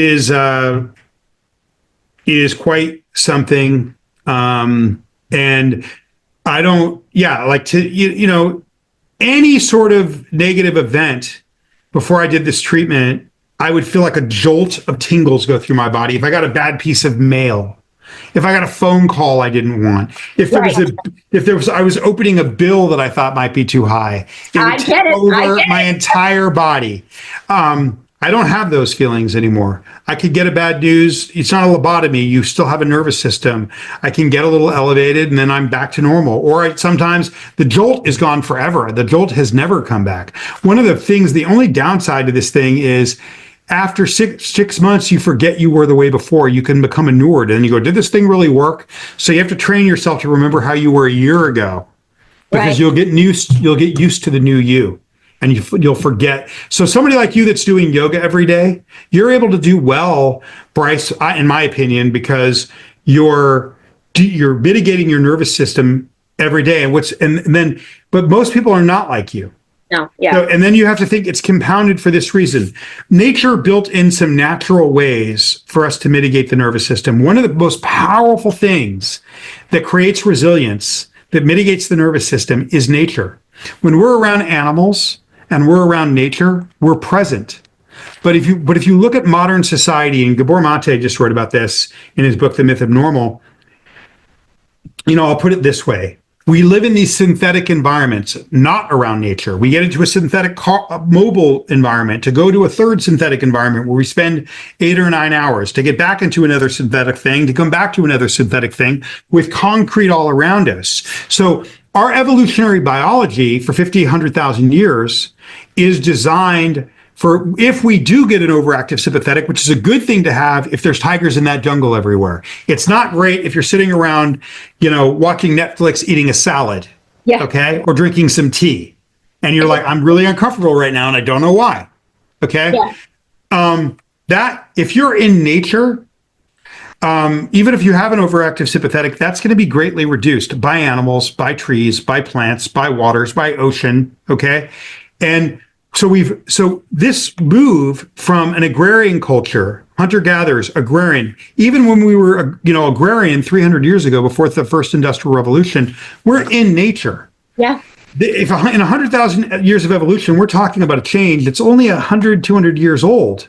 Yeah, absolutely. And all of a sudden we're in these synthetic environments, and we have our nervous systems jacked, and we have all this news that we can't stand. It's so polarized. Do you think that's a good, I'm thinking about the world state, the fact that when I was a kid growing up, the news only came on an hour every day, but the fact that we have constant. I think that, again, I try not to be political, but I think living in, Portland, Oregon, the election of Trump is highly traumatic event for people and is creating a tremendous amount of stress and could trigger their nervous systems. I think COVID did that. I think that for the other half of the country that doesn't like the left, that if that the election had gone the other way, it would have been highly stressful for them. So I think, but you have to understand that our evolutionary biology, 300 years in 100,000 years of human evolution, that's a light switch.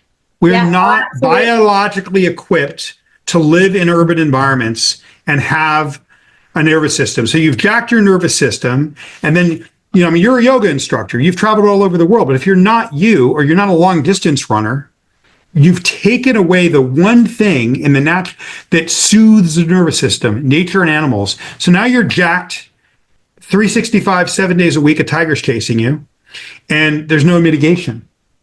Yeah. So again, I work with special forces guys. I talked to one of the colonels today that he just retired, him and this other colonel that I work with.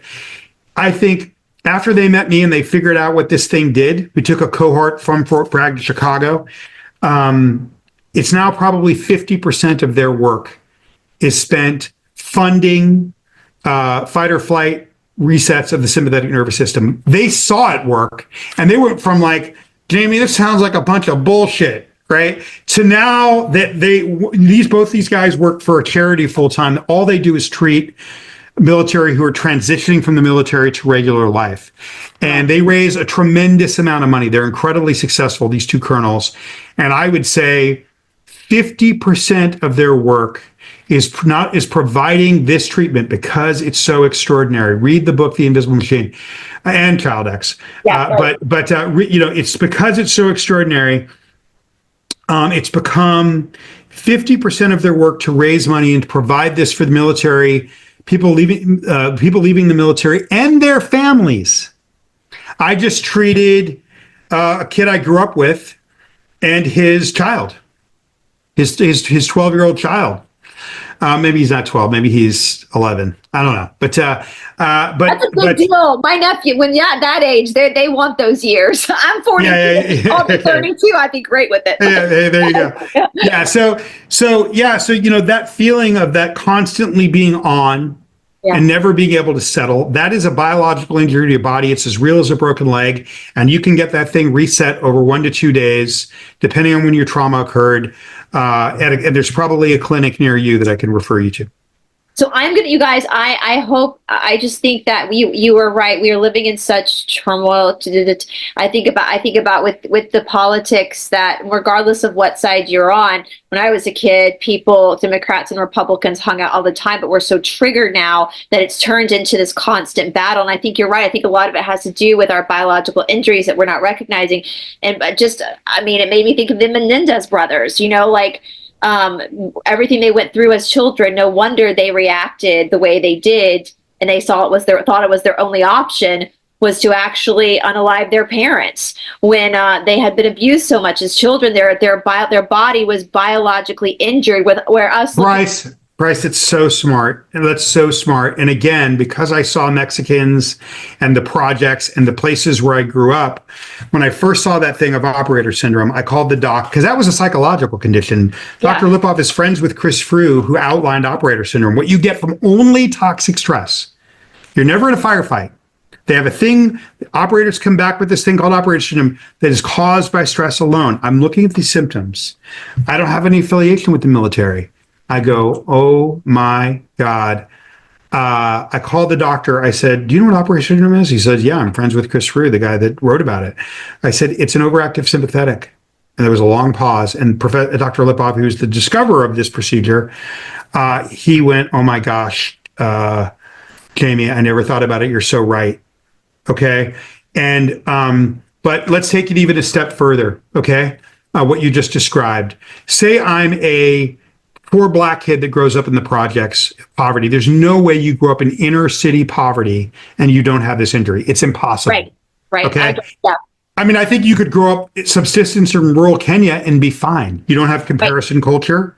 You have a natural environment. It is really these cities that do this, that does this to us. You don't have the drug use. You don't have the addiction. You don't have all the physical. It's lesser in these, like in rural Kenya, you can grow up subsistence and it can be beautiful.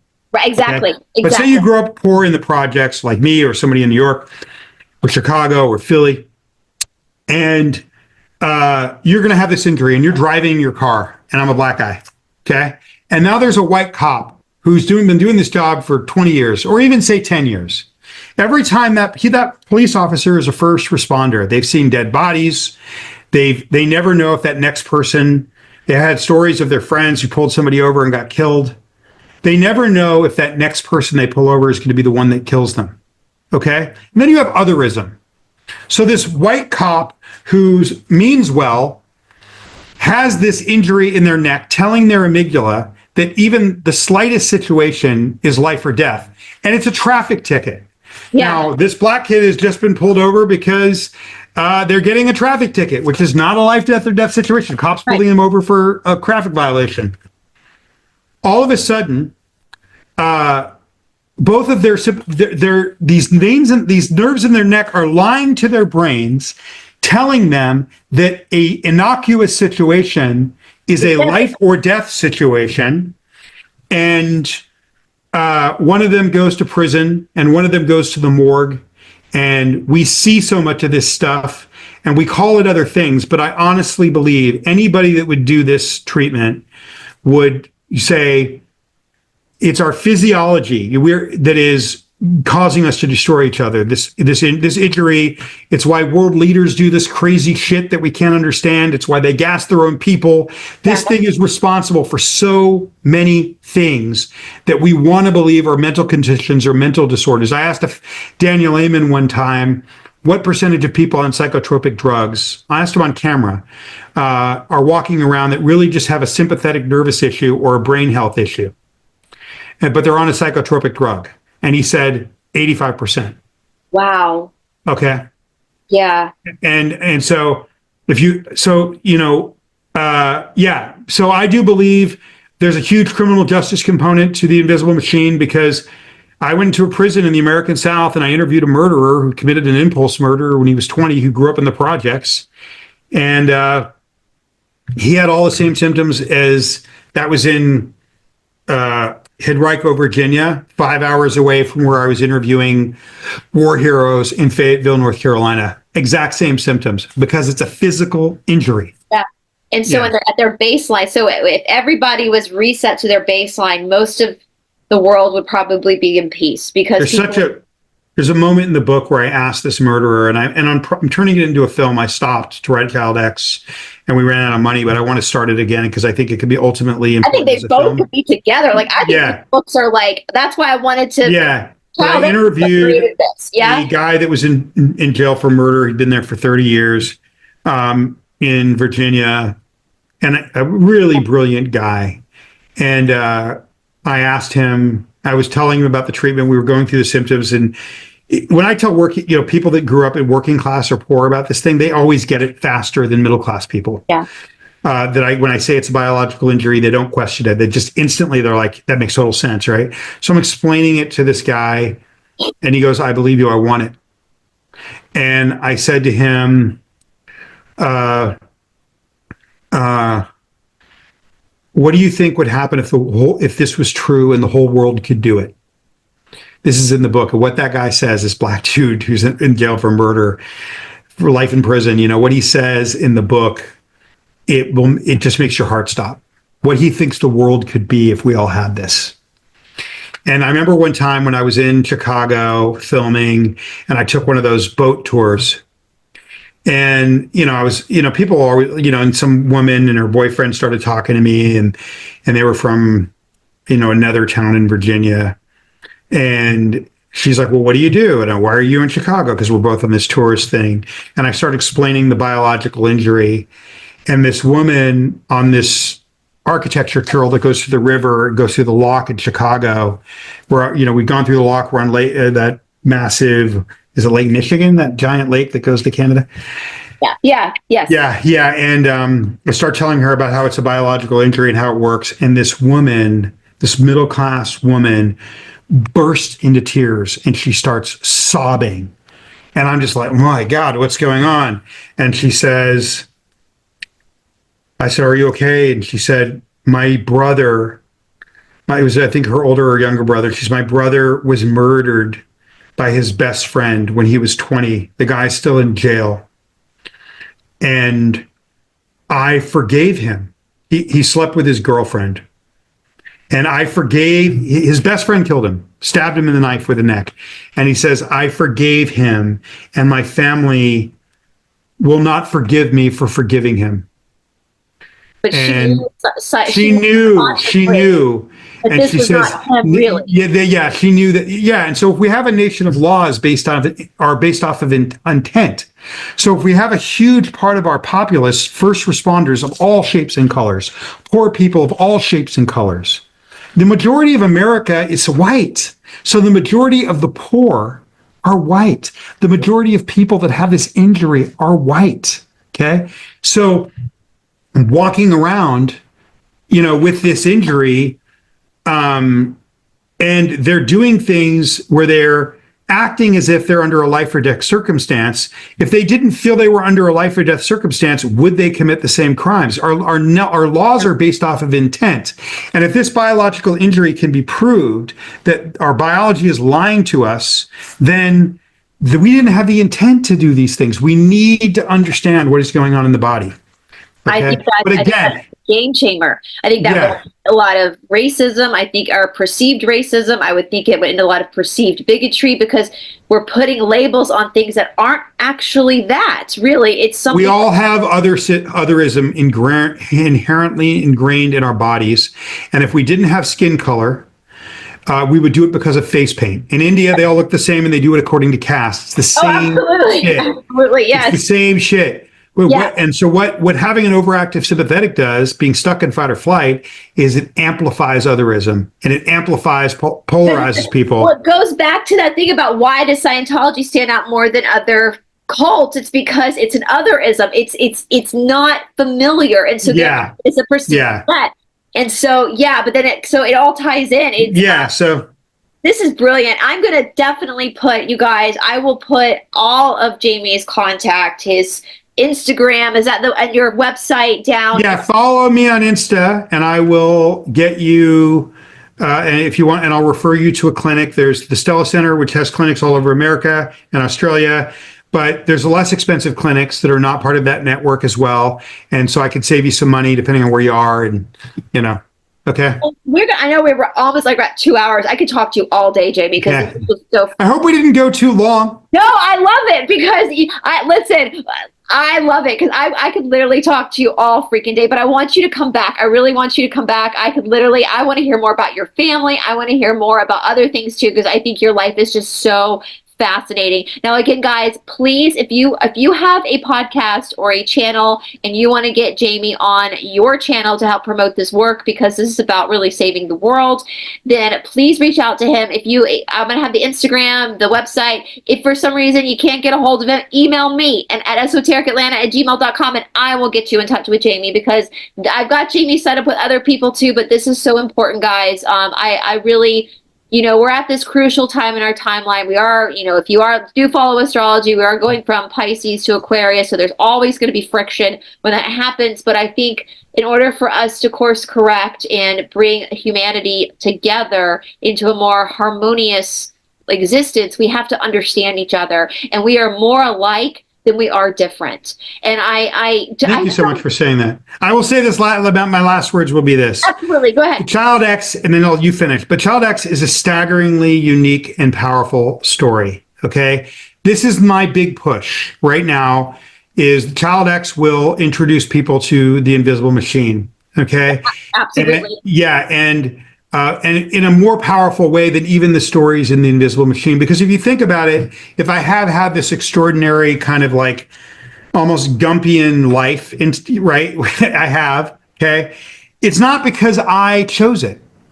Most of the things that happened to me were chosen for me before I was born. That's why the book is called Child X. Yeah. My life had an X on it, and everything I was to do and become was predetermined before I was born. Anybody whose life is predetermined, if you're born poor and black in America, and your life is charged by systemic racism, you're a Child X.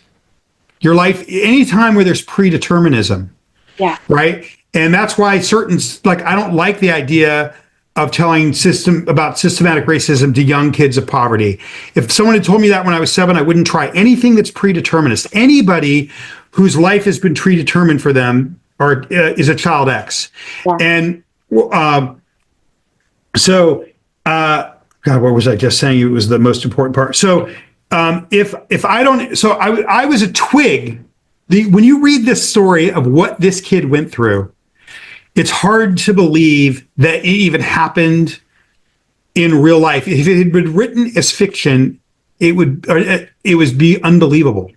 It's that, like, I just don't want to give away what's in there, but I think it's a staggering story. And I think that when people read that story, they will see the power of the invisible machine and why this trauma mechanism is so important even more. That's why I wanted to bring both the books together, because they do feed into each other. I will leave you with one thing, Jamie, and our audience, because I think your story is just so miraculous and speaks of. But again, I was not responsible for it. I was being swept down a river trying not to drown. Okay. So there is a great late teacher by the name of Ram Dass. He has since passed away at a very old age. His name was Richard Alpert originally. He was a professor at Harvard. He got really into like the LSD scene in the 60s, studying psychedelics, got fired, ended up going to India, meeting Neem Karoli Baba, and wrote all these great books about the human condition and spirituality. And he tells this story where he's sitting with his old physicist friend, a Harvard professor, and he's telling his Harvard professor these crazy stories about what his guru in India could do. He could bilocate all these things. And the physics professor looks at Ram Dass. He goes, "That's not possible." And Ram Dass goes, "I know, but he did it anyway." And I think that's the story of your life. I know. I could sit here for an hour and tell you how crazy the first third of this book is, and you still, when you read it, you're going to go, how could somebody even survive this? And just this, and how cinematically weird it is, you know? But you did it anyway. You did it anyway. Like, that's powerful, you know? And so I'll end with a paraphraser quote that I mentioned earlier from Hubbard, which is the story of what happens in this thing. If it's too incredible, it will be unbelievable. Yeah. So anybody that's been through anything, please read this, because I map out every single thing that happened that allowed me to reverse engineer and create the life that I have now. I reverse engineered life, and it's all in that book, Child X. And you did it anyway. Like that, against all odds, you did it anyway. And I just want to dedicate this to all the souls that were lost along the way in your story, the lost children. And hopefully your story, their lives weren't lived in vain. Hopefully their lives will inspire us to do better as a world, not just a nation, but as a world, and not tolerate this type of behavior towards children. And I think people really, just the monstrosity, just the horrible crimes against children that are happening in Scientology, should not, I mean, for the statistics of slavery now is higher than it was in the 1800s. And I think a lot of that comes through organizations like Scientology, and it's happening right down the street. It's from all, and so my dream, my dream, Bryce, is that after this book comes out, a year or two after it comes out, what was done to these child X's, all of us that grew up in this thing, where our lives were predetermined before we were born,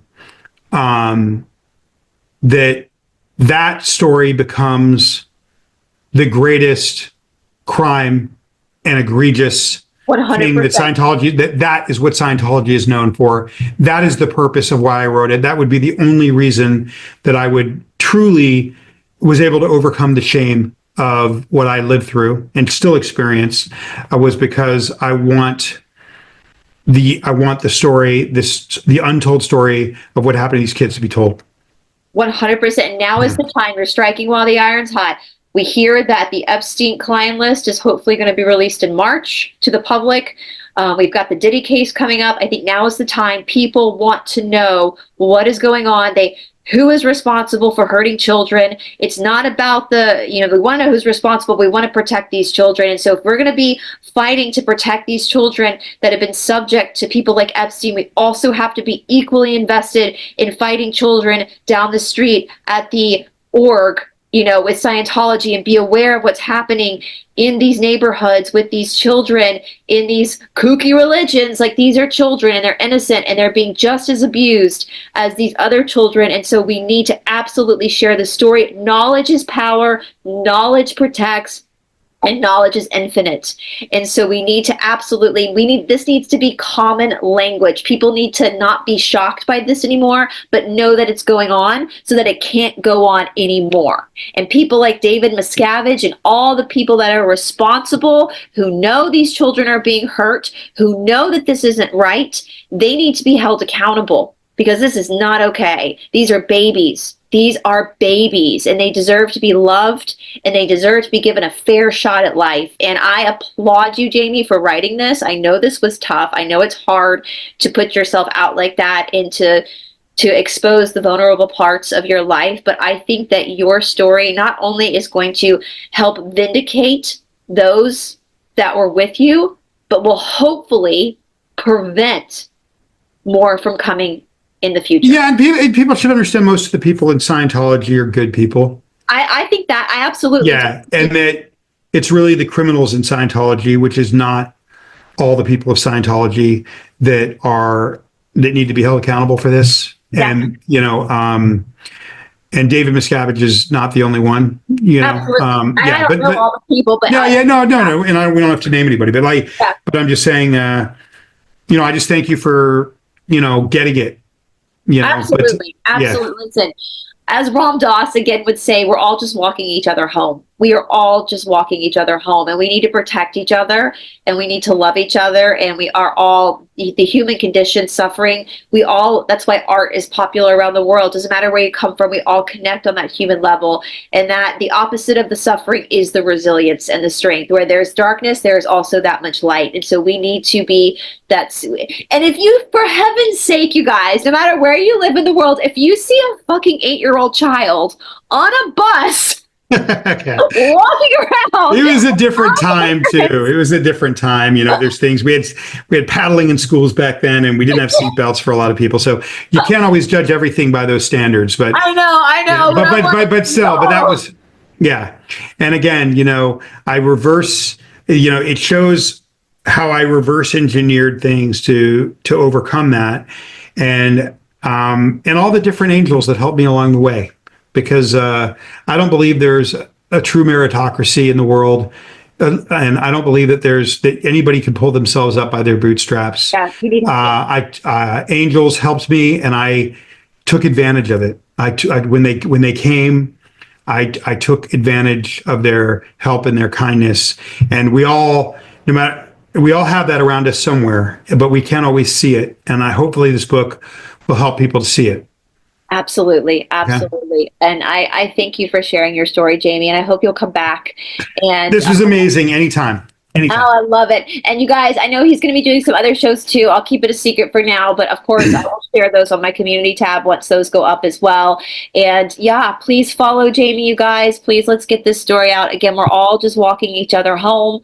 We are, I hate to say, we are the media. We are telling each other stories now. We are each other's brothers and sisters, and we are the keepers of each other's brothers and sisters, and it is up to us to rewrite this story and to protect each other. And so yeah, awesome. Well, thank you so much, Jamie, and thank you, Nora. Thank you, Nora. Yeah, thank you, Nora. I will put her links down below too. All right, you guys, we will all see you later. Bye, everybody. Bye, everybody. Thank you.